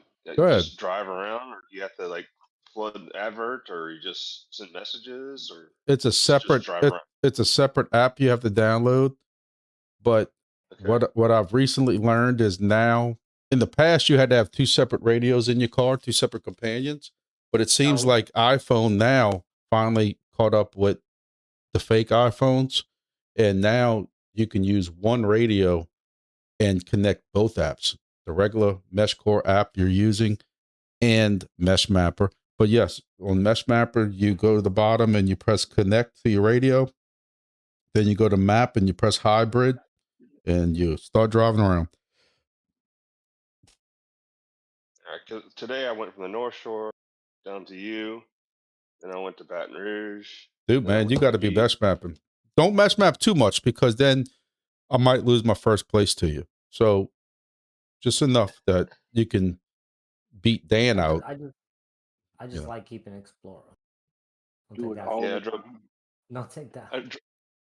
Y'all ruined me every single cell tower. I said, man, I can put an antenna up there. Hey, every time I drive down to Grand Isle, I'm like, if I could just get something on that tower and on that tower, I could have coverage all the way down to Grand Isle. Like, it's a disease. Like, you can't drive anywhere. Like, even going to Gulf Shores, I'm like, that's a really high tower right next to interstate. If we can get that, we'd get halfway to wherever we're trying to get to. And then going to the hunting camp in Columbia and Hattiesburg, I'm really trying to find stuff to get something up there eventually or along I-55. And I'm like, I wonder if Mike knows whose tower that is, and maybe we can work something out and get something on them. Yeah, we need to put a antenna on top of the Atmore casino. I bring it up every time I drive towards like Lafayette. Like, can we put some repeaters up on these towers between Baton Rouge and Lafayette? The one over there in the middle of the Atchafalaya, the Welcome Center, and then there's one like in Iberville Parish. I'm like, that would be a perfect spot.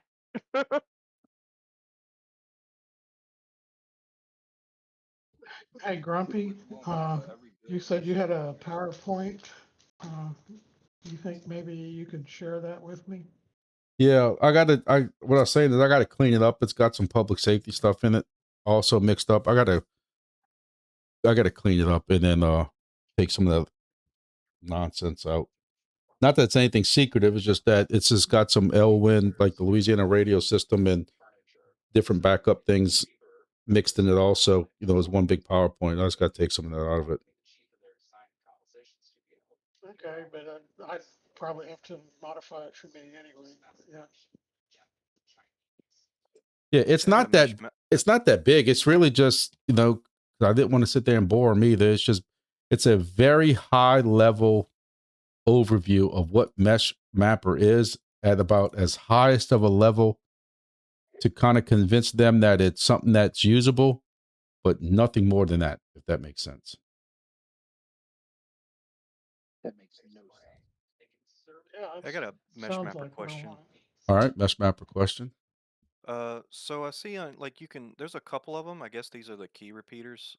Well, maybe not. I don't know. There's a few of them that you can like click on and see where all the pings are, but like there's very few that are clickable.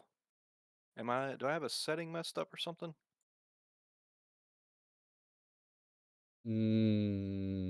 Next question. I don't know. Because I can see Stennis. I can click on it, see where all the pings are. I can see Dice over in Biloxi, and I can see like 3 in Louisiana. I don't know if there's a setting or I don't know how your repeater gets populated onto Mesh Mapper. Through You're the able through, to, through the I observers. think over to Mississippi is on a different code, like we're MSY and Lafayette's LFT or whatever the shit. So I think you Yeah. have to switch between them to see Louisiana. Okay, and I wonder if Mississippi. mine got switched. Yeah, because there's some over in Louisiana that are showing up on GPT. Let me go to my MSY and see. Let me see here. Oh, there's a ton of shit. Okay. All yeah, right, when you I get see too far mine into now. someone else's boundary, you cross over into their boundary and it'll kick you out. Yeah, and Most of the time it changes. I think as long as you got good Oh, they selling. Let's see. updated it then. See, on mine, when I took that trip last month to Gulf Shores, it changed, but I still had to connect, if that makes sense. No, mine has gone seamlessly. Yeah, but you got a fake iPhone, don't you? Do what? Oh, I'm I running got a real Android phone. too. And I had to click the button to re-enable. It would switch, but I had to manually press a button. See, that's It so you wouldn't had the just same do thing it I on its got. own. Yeah, I drove to North Carolina about a month or two back, and I had to manually switch it all. I don't know what the hell goes on. Like why it's so inconsistent. Why it's Yeah, because I can see because Stennis is in GPT, and I mean Long Beach is 35, 40 miles east, more into Mississippi, but for some reason I got dumped in MSY. I guess it'll update once something happens. Oh, you know what? I I think probably where it need to ends war up is drive based in on GPT where your because repeater ends up is from where its region is set. yeah. So I think I need because I haven't done any war driving since I put this one up. So I think I just need to war drive in GPT and then it start pinging off of this one to move it there. We shall see. No. Or just have the both region codes in it, since it seems like you're kind of on a cusp or whatever anyway. True. Both region codes in the repeater or Yeah. in the companion. Well, and the repeater because the companions don't have region codes, I don't think. Oh, that's what I want to make sure I understood right. It's like you could, Yeah, yeah. I thought there's So I think regions so. in the companion. Stennis covers into Louisiana a good bit. I guess I should probably put I would put both of those in there. Yeah, let me do that real Anything quick. that's on the border, you know. Yeah. I would even say like even Pat, would put say the One America, put the Lafayette one in there. I just don't know where that border starts and stops at. I don't know. I don't know where the map. I don't know where.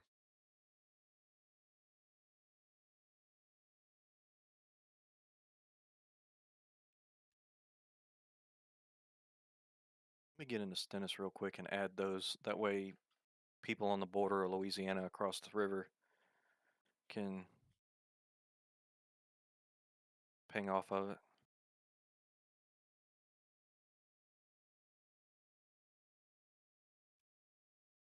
Password is correct, you bitch. Now, what I've also learned is that if you put your password in already at one time and you're using that same companion, you don't have to even put a password in. You just press log in because it remembers you as a user. Yeah. That blew my mind. That's one thing about the MESHCORE One app. You don't have that 10-second timeout if you don't pay for it. I paid for it. I wasted. Yeah, I waste that much money at Sonic buying ice cream. The first time I went out trying to test different sets, I was like, "Oh no, here's $5. You Yeah. gotta let me in." Yeah, just fucking stop. Yeah. All right, it was GC-LA-MSY-MM. I think that's what it was. Or I'm about to break everything. Sounds like you're about to ask like ASL and shit too. What's going on here? There's so many acronyms. The entire mesh goes down. Yeah. Well, that is something that I am worried about. If Stennis ends up being like, I mean, obviously the mesh is going to grow, but for a while at least, I think that Stennis is going to be the main link between Gulfport, Biloxi, and Louisiana. And if it breaks, then it kind of severs that. Is there anything in Pass Christian or Bay St. Louis? There is, but he can't get out for some reason. Yep. Right on the water. Right by Claremont Harbor. What's that? Buccaneer State Park? Yep. Right there. Waveland. I don't know how long his adverts are, but I haven't heard him yet. If you put the Konami code in, it connects everyone. It connects to Tennessee, huh? Exactly. Oh, the Contra code. Yeah. It will also connect Lake Charles and make them all. Lake Charles. And the forces the best tastic over the MESHCORE. All right, I figured it out. What we need to do is convince Stennis to upright the Saturn V they have on display and we'll put a repeater up there. Yeah, we can do that. Oh, wow. See if they can do the same for that shuttle they have Actually, in Huntsville. that's the Why not just put Right. one on the space station? so Well- the Infinity Center at the Welcome Center is actually not affiliated with Stennis. They're really mean to us. They're kind of like the bastard child of NASA. They don't want anything to do with us, so we don't want anything to do with them. Really? Yeah, they don't use our network. They don't use any of our But services. at all. but they're the welcome center to welcome you to NASA, is what you're saying. Exactly. Yeah, that's what That sounds like some figured it was, politics or the something same involved in that. thing. And all like the I don't know if y'all remember the visitor center, like when they used to the public used to be able to easily get on Stennis, and they had like all the stuff for the kids to do and the exhibits and all that. All that shit got torn out and moved to the Infinity Center because they didn't want riffraff on site. Too dangerous. Yeah, I miss that. Terrorism Used and to be able to whatnot. just- Riffraff. You could just drive on in and go watch one of the shuttle. Yeah. The engine tests. Yeah. A long time ago, when my mom used to take me to school, we lived in Picayune, and I went to school in Bay St. Louis. You used to be able, like, anybody could just drive up to the gate, say, "Hey, I'm just passing through," and they'd write you a little pass on a piece of paper, and you could just drive straight through Stennis to as a shortcut. Nope, not no more. Yeah. You don't have a badge, get out. Well, when I grew up in New Orleans East in the 80s, I was probably about 9 or 10 years old, and I would take my little note and go next door to the Tom Saver and buy her cigarettes because she wouldn't have to leave the babies that she was babysitting. But, times change. Dude, I was in North Baton Rouge a couple years ago when I worked at my old job, and I was at a Family Dollar.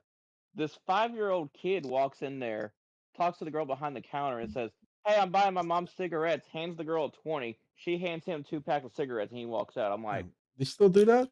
what? I don't feel Yeah, I don't feel as old as I thought I did. Thank you. A 10-year-old kid at a gas station sold my wife beer a couple of months ago. That's Like, yeah, my dad's in the bathroom. Yeah, now they want you to wear a seatbelt and you can't even drink and drive anymore. Yeah, can't even crack one. Just one.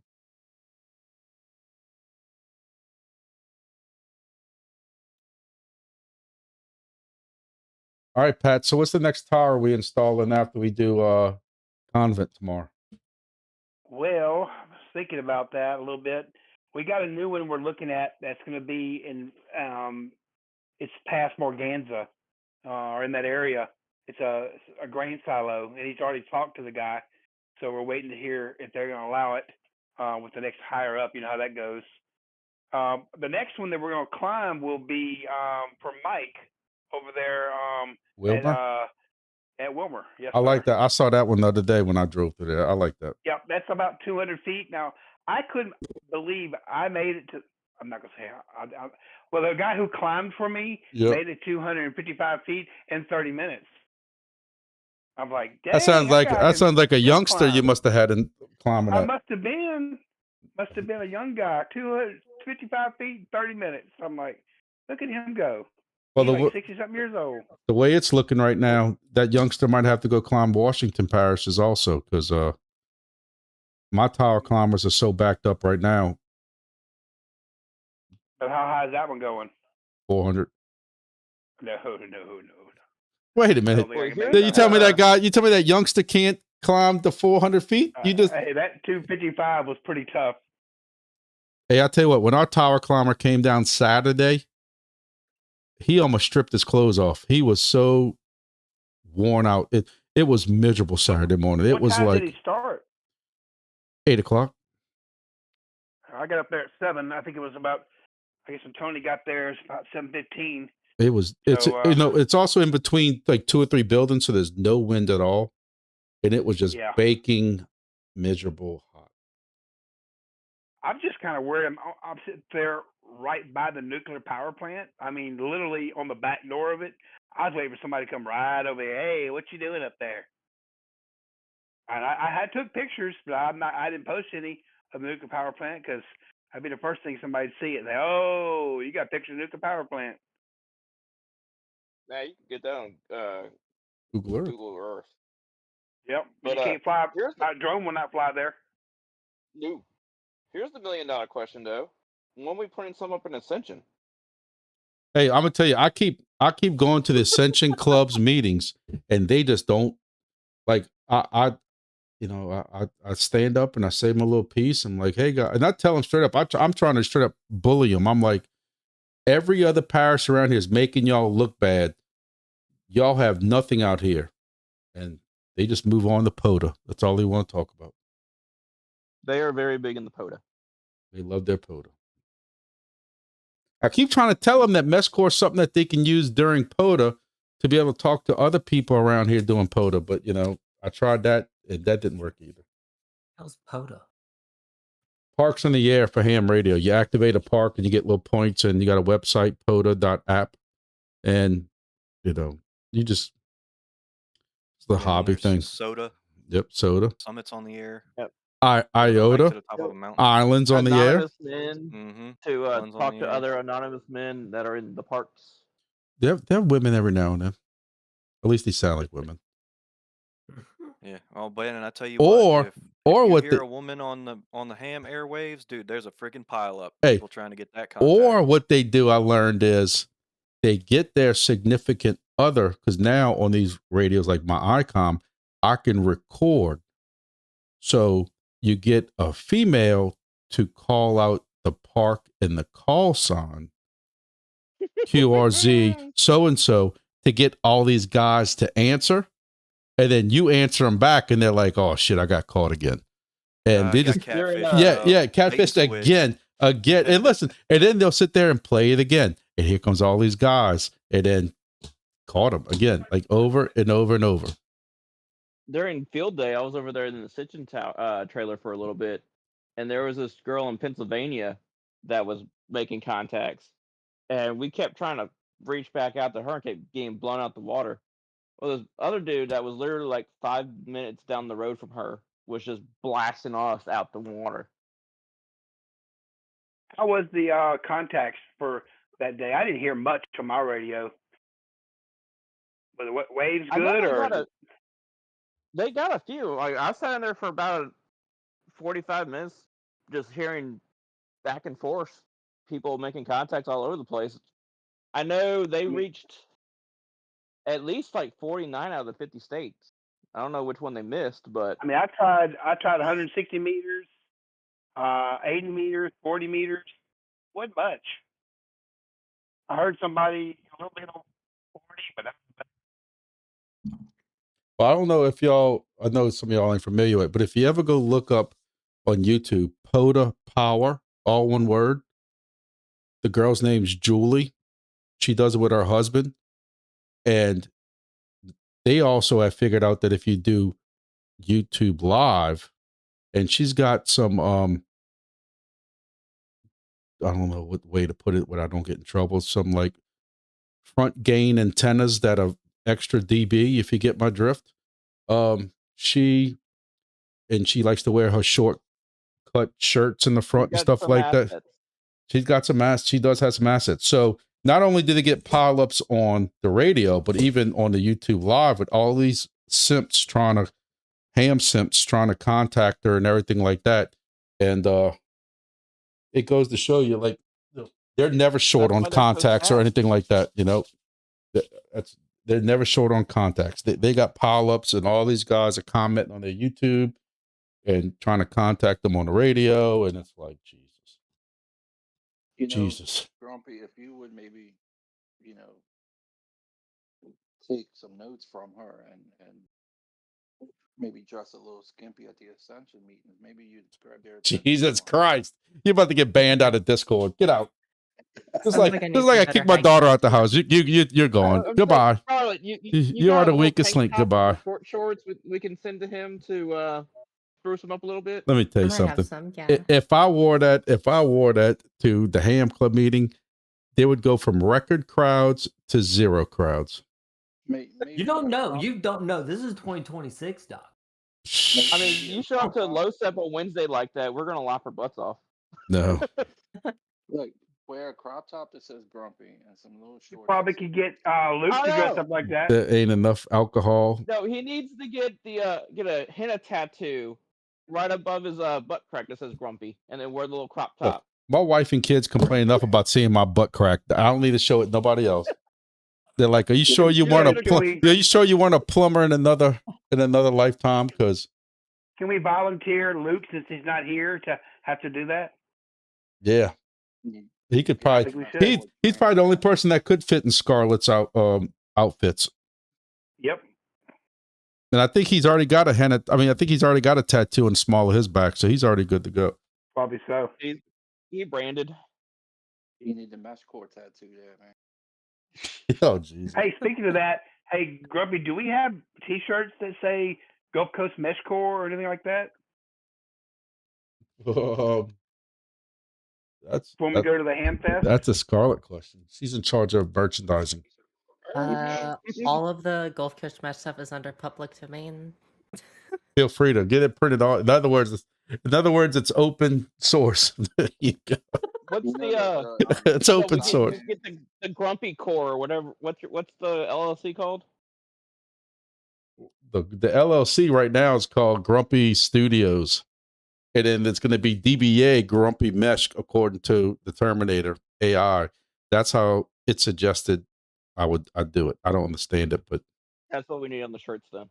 Grumpy Mesh. You know, the sign man is going to be at the Slidell Ham Fest. He'll print whatever you want on. Sure will. Rick, we call her Rick Pujo. Yeah, he'll print your badges with Badges? with your. I got a need badge. no stinking badges. I just want my repeaters ready for the Ham Fest. That's all. I ain't worried about shirts and T-shirts and hats yet. Badges? We don't need no It's stinking all. badges. It's all on Mike and Scarlett. No pressure. And well, what's going to happen is there's going to be a guy that shows up trying to do Mesh-tastic. It's gonna be a And he's gonna fucking bring gang. back It's gonna be a gang war in the parking lot with green bandanas on. Yeah. Tastic. We're just gonna bring him out back and Yeah. beat the hell out of him. Slido Take his equipment. Slido PD's gang unit's going to show up looking for Bloods and Crips, and it's a bunch of geeks with their companions out trying to have mesh messages war. They're going to be like, what the shit is this? We're going home. Look how many hops I can do. Yeah. I can do 10 hops. Ha ha. It's going to look like a street fight out of the Beat It video. Instead of bullets and stuff, it's just going to be EM. Yeah. Oh, Jesus. We took a wrong turn somewhere. Now I'm definitely going to the Ham Fest. Hey, that'd be about the most interesting Ham Fest I've been to in a long time. Because, I always go and I get there and I'm like, why the fuck did I waste my Saturday coming here? Half the time though, I make a YouTube video out of it just so I could say I had somewhat productive. Because I go there and it's like a bunch of people's 1979 TV tuners and 1989. If anybody needs a good Linksys WRT54G version 1 from 1997 for like $40, it's there. Like, They had the whole tower there. Oh, Like yeah. 8 of them stacked together. I was like, those were the days. yeah, somebody will have a VCR there worth, $75 or something. Well, I'm sorry, not worth. With a sticker on it for $75 that. Yeah. Hell, I got one that's a DVD and a VCR in one. Well, you could probably sell that for $99 at the Ham Fest. Maybe. They still sell them at Walmart. You can still find them every now and then. Glenn says chat radio will be at Slidell. Chat radio will be at Slidell, which is good because that dude's got some good specials. He's out of Tennessee. If you need any kind of antenna, somebody needs to make sure he brings some 915 megahertz antennas. He's a Comet or Diamond seller. Maybe he can get some BC920s and shit for Slidell, but you need connectors, anything? He didn't show up at the Ham Fest. He was sick. I don't think he showed up at last year's Slidell one, did he? No, he was. I don't know. But if you order something, Yeah. through him that week, he'll bring it. Yeah. Glenn's saying he was there last year. I knew he didn't show up to one of them. It must be the Hammer one I'm thinking of. But I met him the year before. He's a pretty good dude. Actually, I remember him being quite busy. Him and his wife were back there. I guess it's his wife. They were quite busy for that. You talking about the ones that were like in the back corner? If you like, you walked in the door, they were in the very back. Yeah, back left forward or back left back, Yeah, yeah, whatever you yeah. want to call it. Yeah, yeah. Yeah, he had a lot of people buying Mestastic Yep. device. Did he? They had Mestastic back then? Yeah, they were all coming from Lake Charles, they said. Oh, Jesus Christ, dude. You got you on that Mestastic's one, been around Grumpy. for a few years.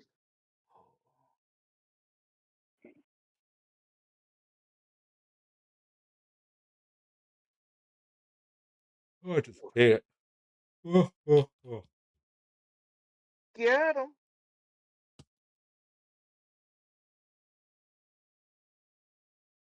So I showed up late. I in the Discord earlier in the week was talking about the get together at the Ham Fest. Y'all talk about that?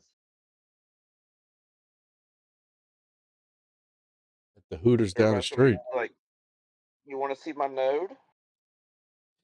Hey, you want to come in my truck? Come in my van and come check out my MESHCORE repeater. Yeah. I've got some candy. My Grumpy Peter. How many radios you got in that? Yeah. It's like that guy at the Lafayette Ham Fest that was in that Tesla truck Yeah. with all the antennas on it. No, thanks. He was at Slidell for a little bit. Oh, I He's remember from seeing Baton that. Rouge, he said. I think it's always We asked like him what kind of noise did he get on his HF rig, and he said none. I would have thought that car would have put all kind of noise over it. I just think it's interesting to see the antennas on top of some of these cars. Like I can tell y'all don't go through Wendy's drive-throughs.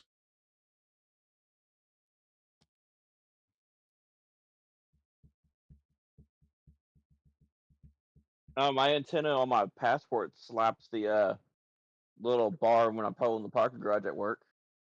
Hear a little tink. back in the CB days, my 108-inch whip, I went through Lakeside parking lot and wiped out about a dozen of the fluorescent lights.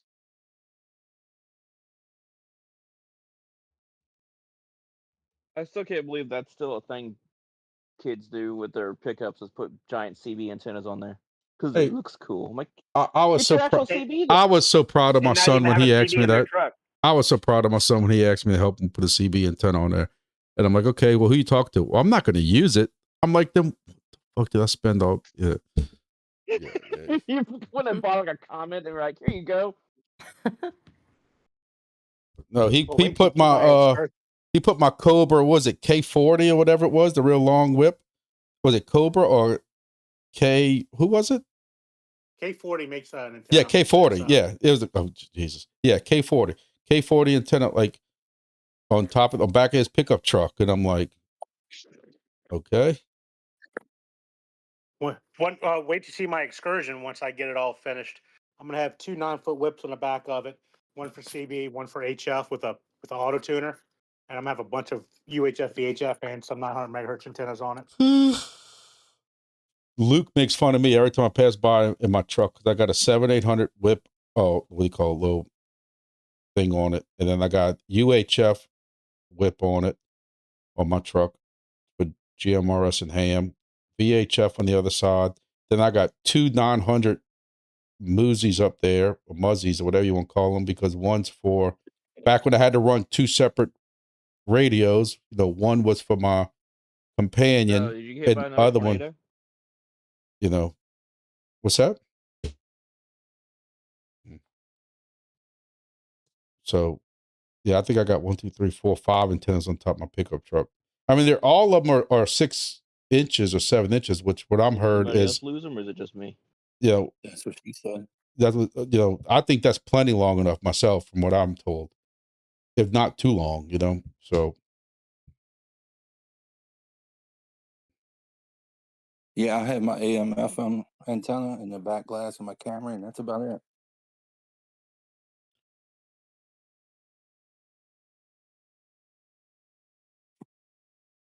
that's why I also, because I got enough to do now, I want to really invent a different kind of companion to put on top of the vehicle that nobody can say that I'm stealing free 3D prints off of printables.com and sell those also. I think people would mess with it. I don't know. They'll tell me. Like, I think there's a market for them. And it's not like I'm trying to make money off of them. Like I said, I'm not trying to make money or reinvent shit. It's just I think people want that and they don't want to go through, like some of the older people like me don't have a 3D printer lying around. So they would just buy it pre-made already, program it, and be good to go. I have some Tupperware containers and some Saran wrap, Yeah. a couple of magnets, you'd be in Or, business. some people just put the whole freaking outdoor enclosure from Amazon up there. I don't understand that, but I've seen it. Hell, just put the box from Amazon on it. And then I got to figure out how to reinvent a tree node come hunting season. And I'm going to start pushing those to the hunting people. Put it inside of a pine cone. That's a good idea. Take a drill bit and drill it out. Yep. One of the giant pine cones, or Yeah. do some coconuts and put them on the beach on the palm tree. Ain't no beaches around here. Grand Isle don't have Grand Isle, despite what some of the AI videos show, Grand Isle don't have any coconut trees on it. Well, you got Biloxi and Gulfport at least. They got some palm trees down there at the state park in Grand Yeah, Isle. yeah. Yep. I'll go take them over the Holly Beach then. I'm still trying to find something along I-10, something between, say, Clearview, Veterans, Exit, somewhere around there. Because with all those repeaters that are in Metairie, when you drive through there, you still have issues connecting in the shit. Like, somebody has to know somebody with a building right there on I-10, even if it's only 3 or 4 stories up. There's that You can always call the devil. I guess you don't want to call the devil, huh? Nope, I don't need that bad. I don't blame you. I don't drive it. He'll try to take over, rename it, and make his own mesh too. He'll go to SF8 just so he can control it all. That he would. Somebody else was saying something? I didn't hear you. You got the two-lane hospital right there.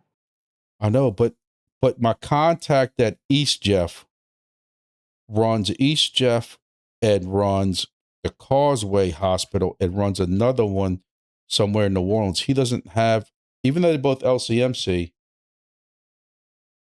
he doesn't, he can't give me permission right there. Like, I don't know anybody with Lakeside. That's Lakeside Hospital. Yeah. And I just don't know the front door. What school? Bonneville? Is it not Bonneville? The one that backs up to the interstate. Yeah, I'm trying to think Crescent what it is. City Christian Yeah, it's School. Bonneville right there. I'm looking at it on my. Yeah, I'm looking on the map. Yeah. Yeah. I don't know anybody. Somebody's got to know somebody with the schools, huh? Yeah, because they could use that for their little computer club. Well, fun fact is that's how Lake Charles has gotten so big, is because they're doing that with their Meshtastic stuff.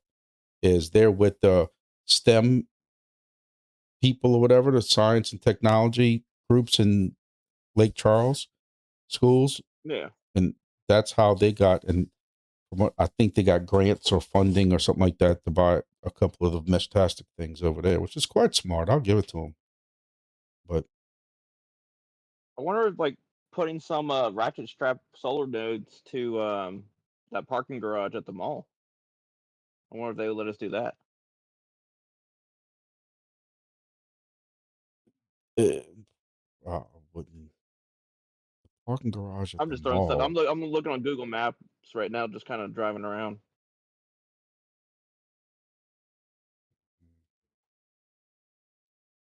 I don't know. I thought all the freaking people that Booze knows in Metairie and Jefferson, I could have sworn he would have known somebody with at least one building along I-10 in Metairie. Because he was trying to get on the Copeland Tower, but they got AT&T's got an exclusive contract to that tower, and Galleria don't want to help nobody unless you're willing to pay, and they want stupid money for roof, anything you put on the roof. That's what I figure. I figure somebody's got to know somebody. I don't know. I might have to reach out to somebody. The problem with the one at Tulane is they got cell phone stuff, Tulane Lakeside Hospital, cell phone stuff all over the roof in every direction. What about the Holiday Inn? Well, there is a hotel right there. But again, I don't have contact. I don't have contacts for anybody with that. Yeah. Nor do I have the money to put up any more repeaters. I got St. Charles Parish one that's willing to help us put stuff up in Luling and also Hanville. And I told them, thank you very much, but I'll put something in the Discord the other day. I got somebody in Destrehan that was willing to donate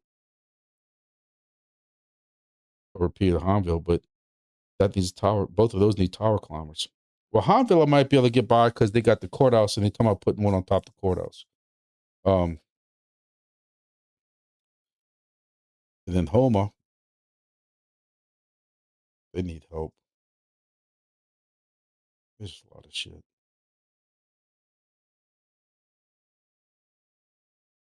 Might even Must be able to drive get down one to up by the Venice. airport. Well, we got My we got one or two by the airport, and the airport's got some shit going on that just slaughters it. Booze's Temp and Kenabra is right there. Shit, you could spit on the runway, but the North floor is not bad, but these are on top the roof of Booze's building, and which is higher than any of these other buildings, and this thing just don't get out. I'll talk to my boss, see about getting one up over there, see if it helps. Where at? It's at the very end of Veteran. Oh, okay. It's Guessing the basically sheriff's office is too. you know where the park to fly place is. I'm Yeah, I'm looking basically at on the across map.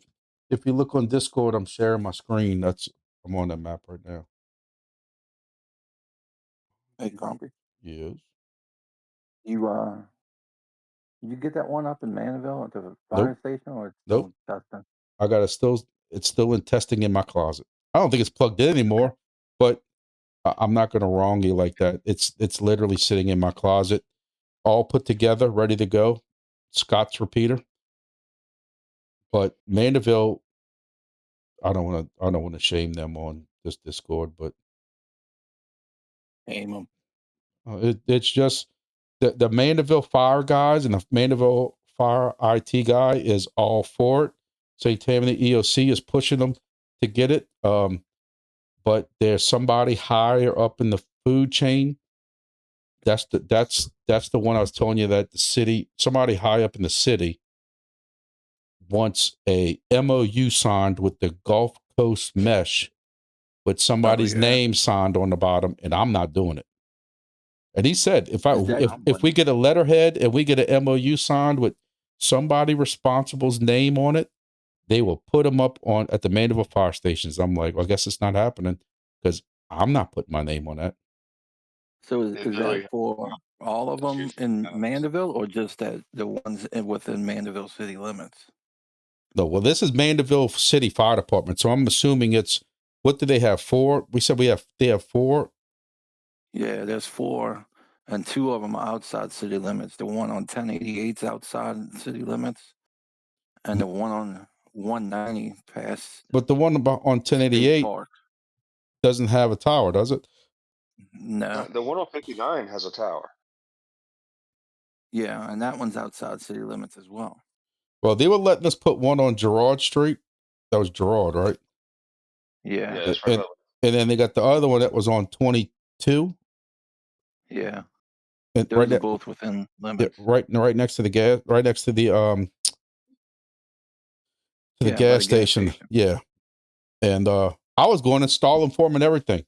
I just needed their permission. And it was another case of one person gave me permission and said we're good to go. And a few hours later, calls back and says, never mind. Same thing with the two Oshners out there in Slaughter. Got permission locally. And And Mandeville could a wet dream.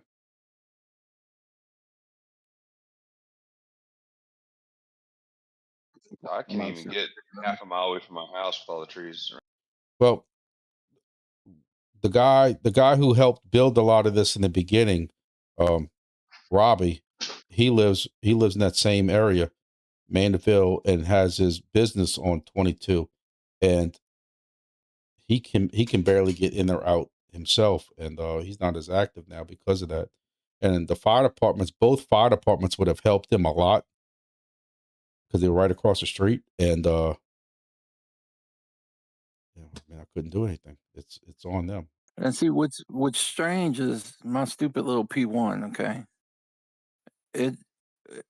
It's on the map as Sultan 1088. And there's another one, Sunmesh 1088, that's nearby. My adverts and my messages have been, hitting mine outside on my roof, going into that Sunmesh. And then I was watching it the other day, a lot of them were going out to Stennis and then from Stennis out. But Yeah, I can hear Stennis, but I can't get anything out to Stennis. but it's weird because that sun mesh that wasn't really doing anything. My messages were just going from my repeater to sun mesh and back to me, and that was it. But over the last week or so, it's been hitting sun mesh. I don't know if whoever has it raised it up some, put a new antenna or something, but it's been jumping out to Stennis a lot, and then from Stennis, it's hitting down into I think it's the Lakeview, and then jumping all the way to what's the Livingston, I think. I mean, just looking at his map right now, everything in our is going to Stennis. Yep. Yeah, so I don't know whoever's got Sunmesh. I think Robbie said it's a coworker of his, but he did have it on the map showing it was close to my house, and now it's further from my house. So he's somewhere between my house and where it's on the map, which I'm just south of Mandeville Middle School. If you look it up on the map. The Mandeville Middle School over there? Yeah, on Salt Street. Or Yeah, whatever the hell they call it now. It's named after somebody now. well, they're redoing the whole damn street. No, I went to Mandeville Middle School, so back in the day. See, I got a repeater that's about right here, and I can't get into it no more. It doesn't even show up. So I don't know if it's surrounded. I know it's surrounded by trees and stuff when I donated it to the guy. Every now and then it would bounce off Kings, and then Kings would go bounce off somewhere else. But even Kings ain't showed up since the 2nd. That's just a lot of trees, I bad area. haven't seen that Lacombe one in a while. I That think I one you're named it. talking Yeah, I about. think I named it Lacombe 434 190 or something like that. It's right next to some big old church.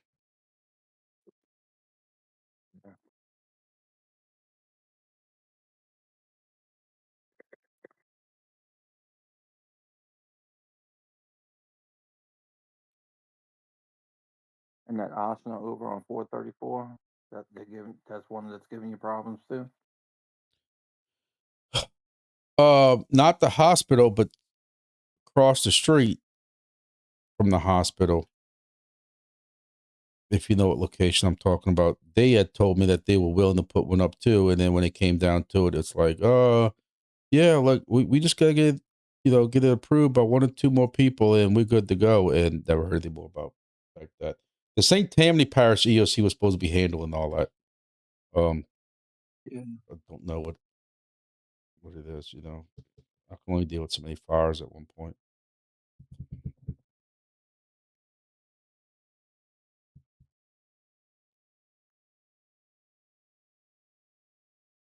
I am curious to see what Wilmer does.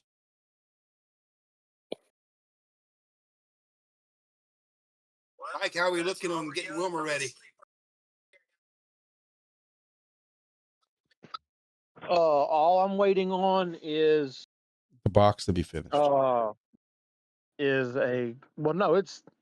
sitting in the office in here. It's I'm being I sarcastic. I don't was have talking it about my online yet. box. Oh no. Now yours is up at Wilmer in a different area.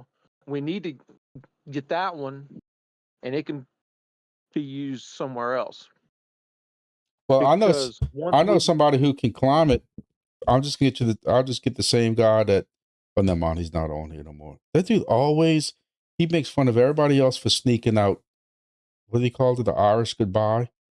And then when I go look for Dan, all of a sudden he's gone. And next thing you know, he'll be back in like 3 minutes and he'll be making a smart ass comment. Watch. But Dan told me he'd be happy to climb that ladder again, 25 feet up and take it down. Yeah, I'll have to bring that ladder home. We'll go up there and get that one.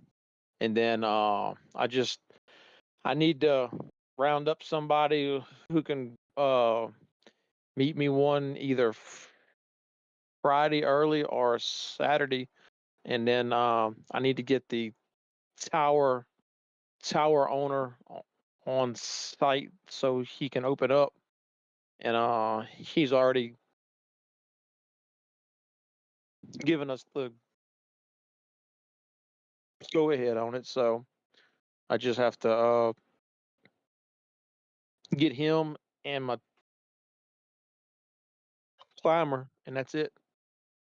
So working around work and weather. So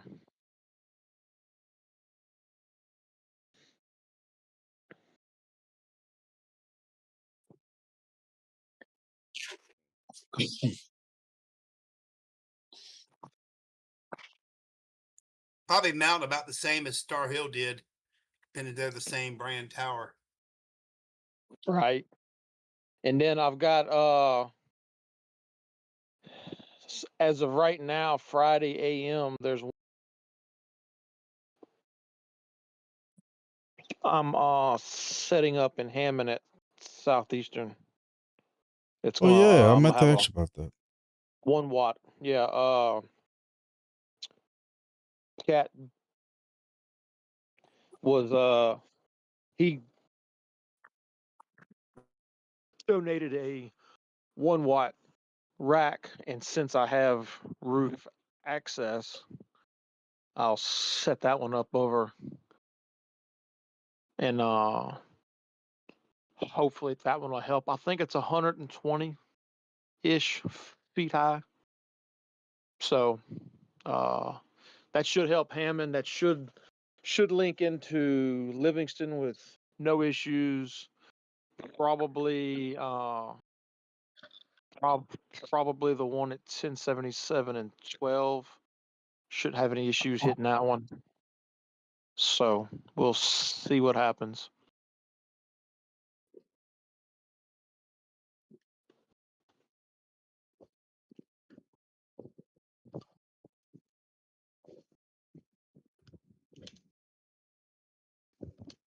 Hey, Pat, Yeah, go ahead.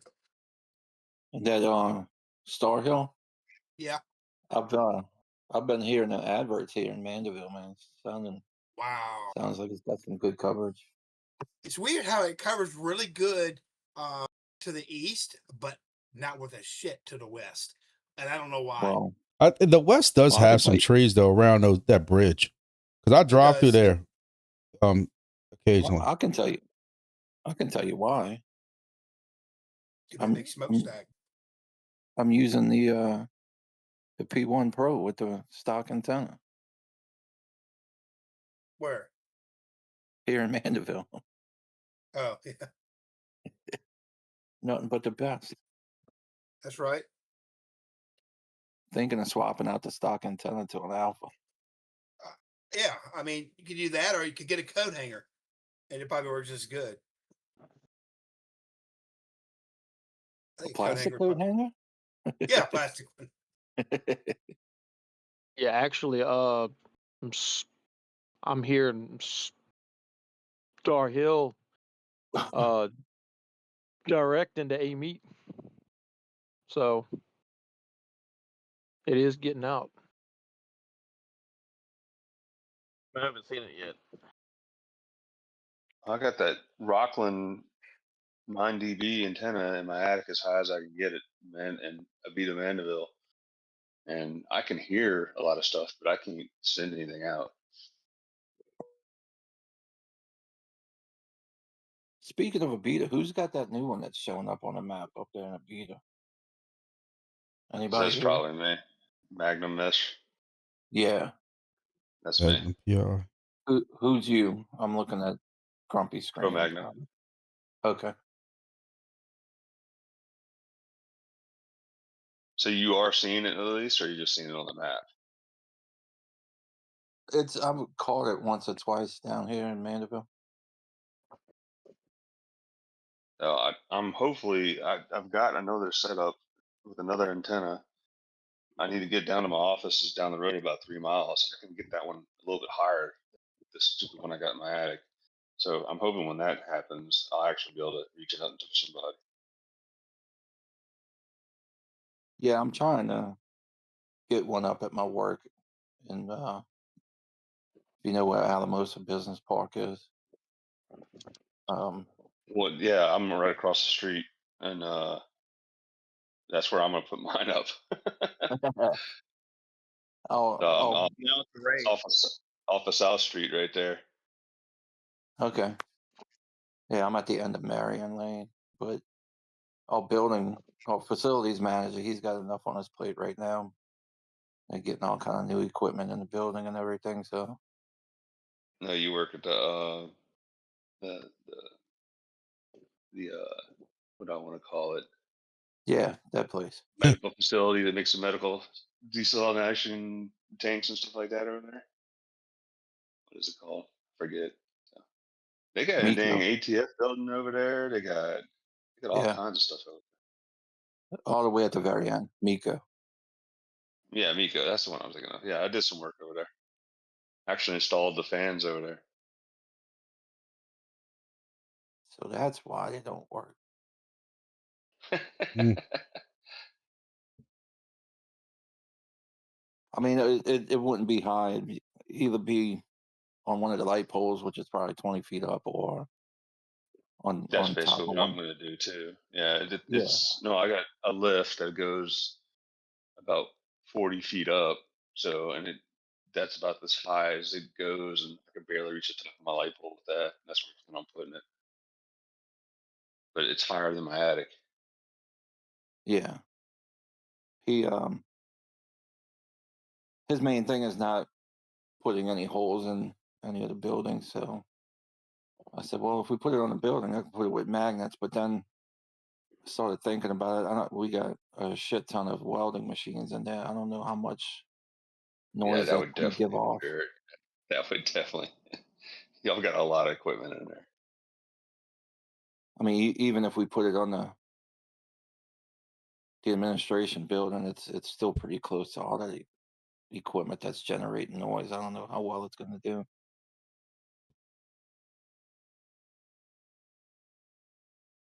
But That whenever he building is probably the tallest building around our area. Now that I'm thinking about it. Yeah, whenever he gets done putting out fires in the next couple of weeks, I'm gonna hit him up and see what he thinks.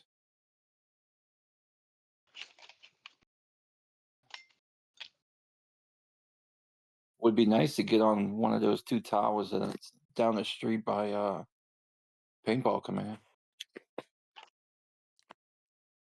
Well, yeah, I literally could, if I open my window up, I could see a cell phone tower right across the street from my house. That thing's way the hell up there. I'm thinking about flying my drone over there, actually.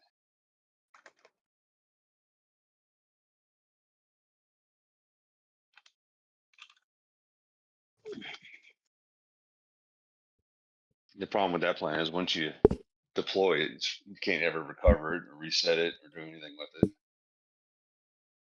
Send a rescue drone over there to pick it up. I've been plotting for a couple weeks now how I can do like a recovery drone. You could use electromagnets and then just have a little hook on it and get your rescue drone to hook onto it, and then just either have your electromagnets on a CLI command, switch them off, recover it. Yeah, that could work. Yeah, That well, if sounds the easy. power ever dies, it'll just fall off the tower. Oh, Deploy a that- parachute, go pick Yeah, it up. that's the auto recovery system. Yeah, 'cause that's what a few people were saying like a while back. Getting a drone with a little solar node that weighs like a couple grams, and then just taking a drone and throwing it on top of a water tower and just letting it die up there, and be like, All right, and let's have a big thing of don't actually do this. At the bottom of the exactly. description. This is not financial Here's- advice. Here's an idea. Don't do it unless like STF has hit the fan, and then we're just like going full Society has collapsed. survival mode. Yeah. Well, you could rig up a little electronic charge, and it could jettison the repeater off, kind of like the old school moon landers, where it pops off. Oh, Get one of those FPV drones instead of dropping a hand grenade. Drop a node.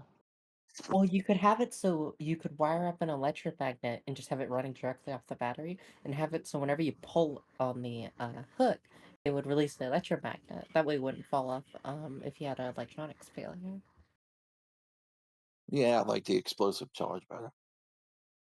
Hey, Scarlett, isn't Reticulum a completely different platform? Like, just like MESHCORE can't talk to Meshtastic, I always thought Reticulum was a completely different Yes, platform.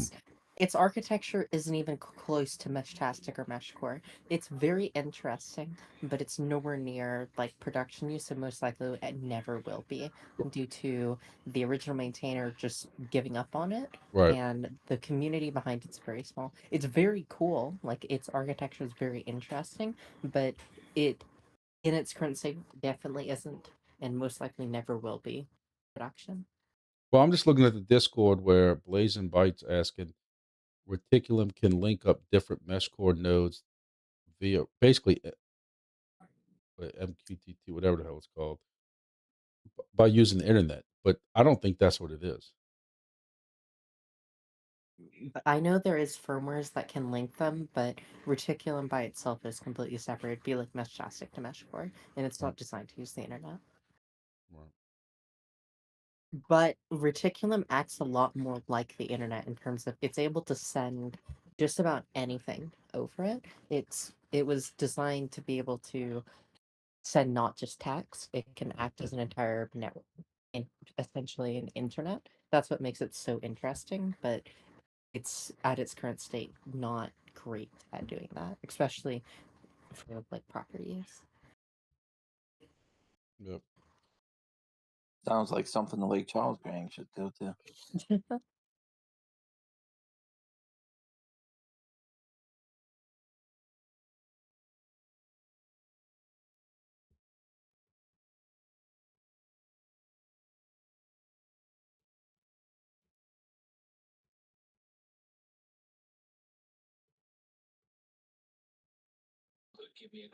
I'm gonna jump out of here, guys. We'll catch y'all Yep. next week. Yep. I'm gonna head off too. Have a good one.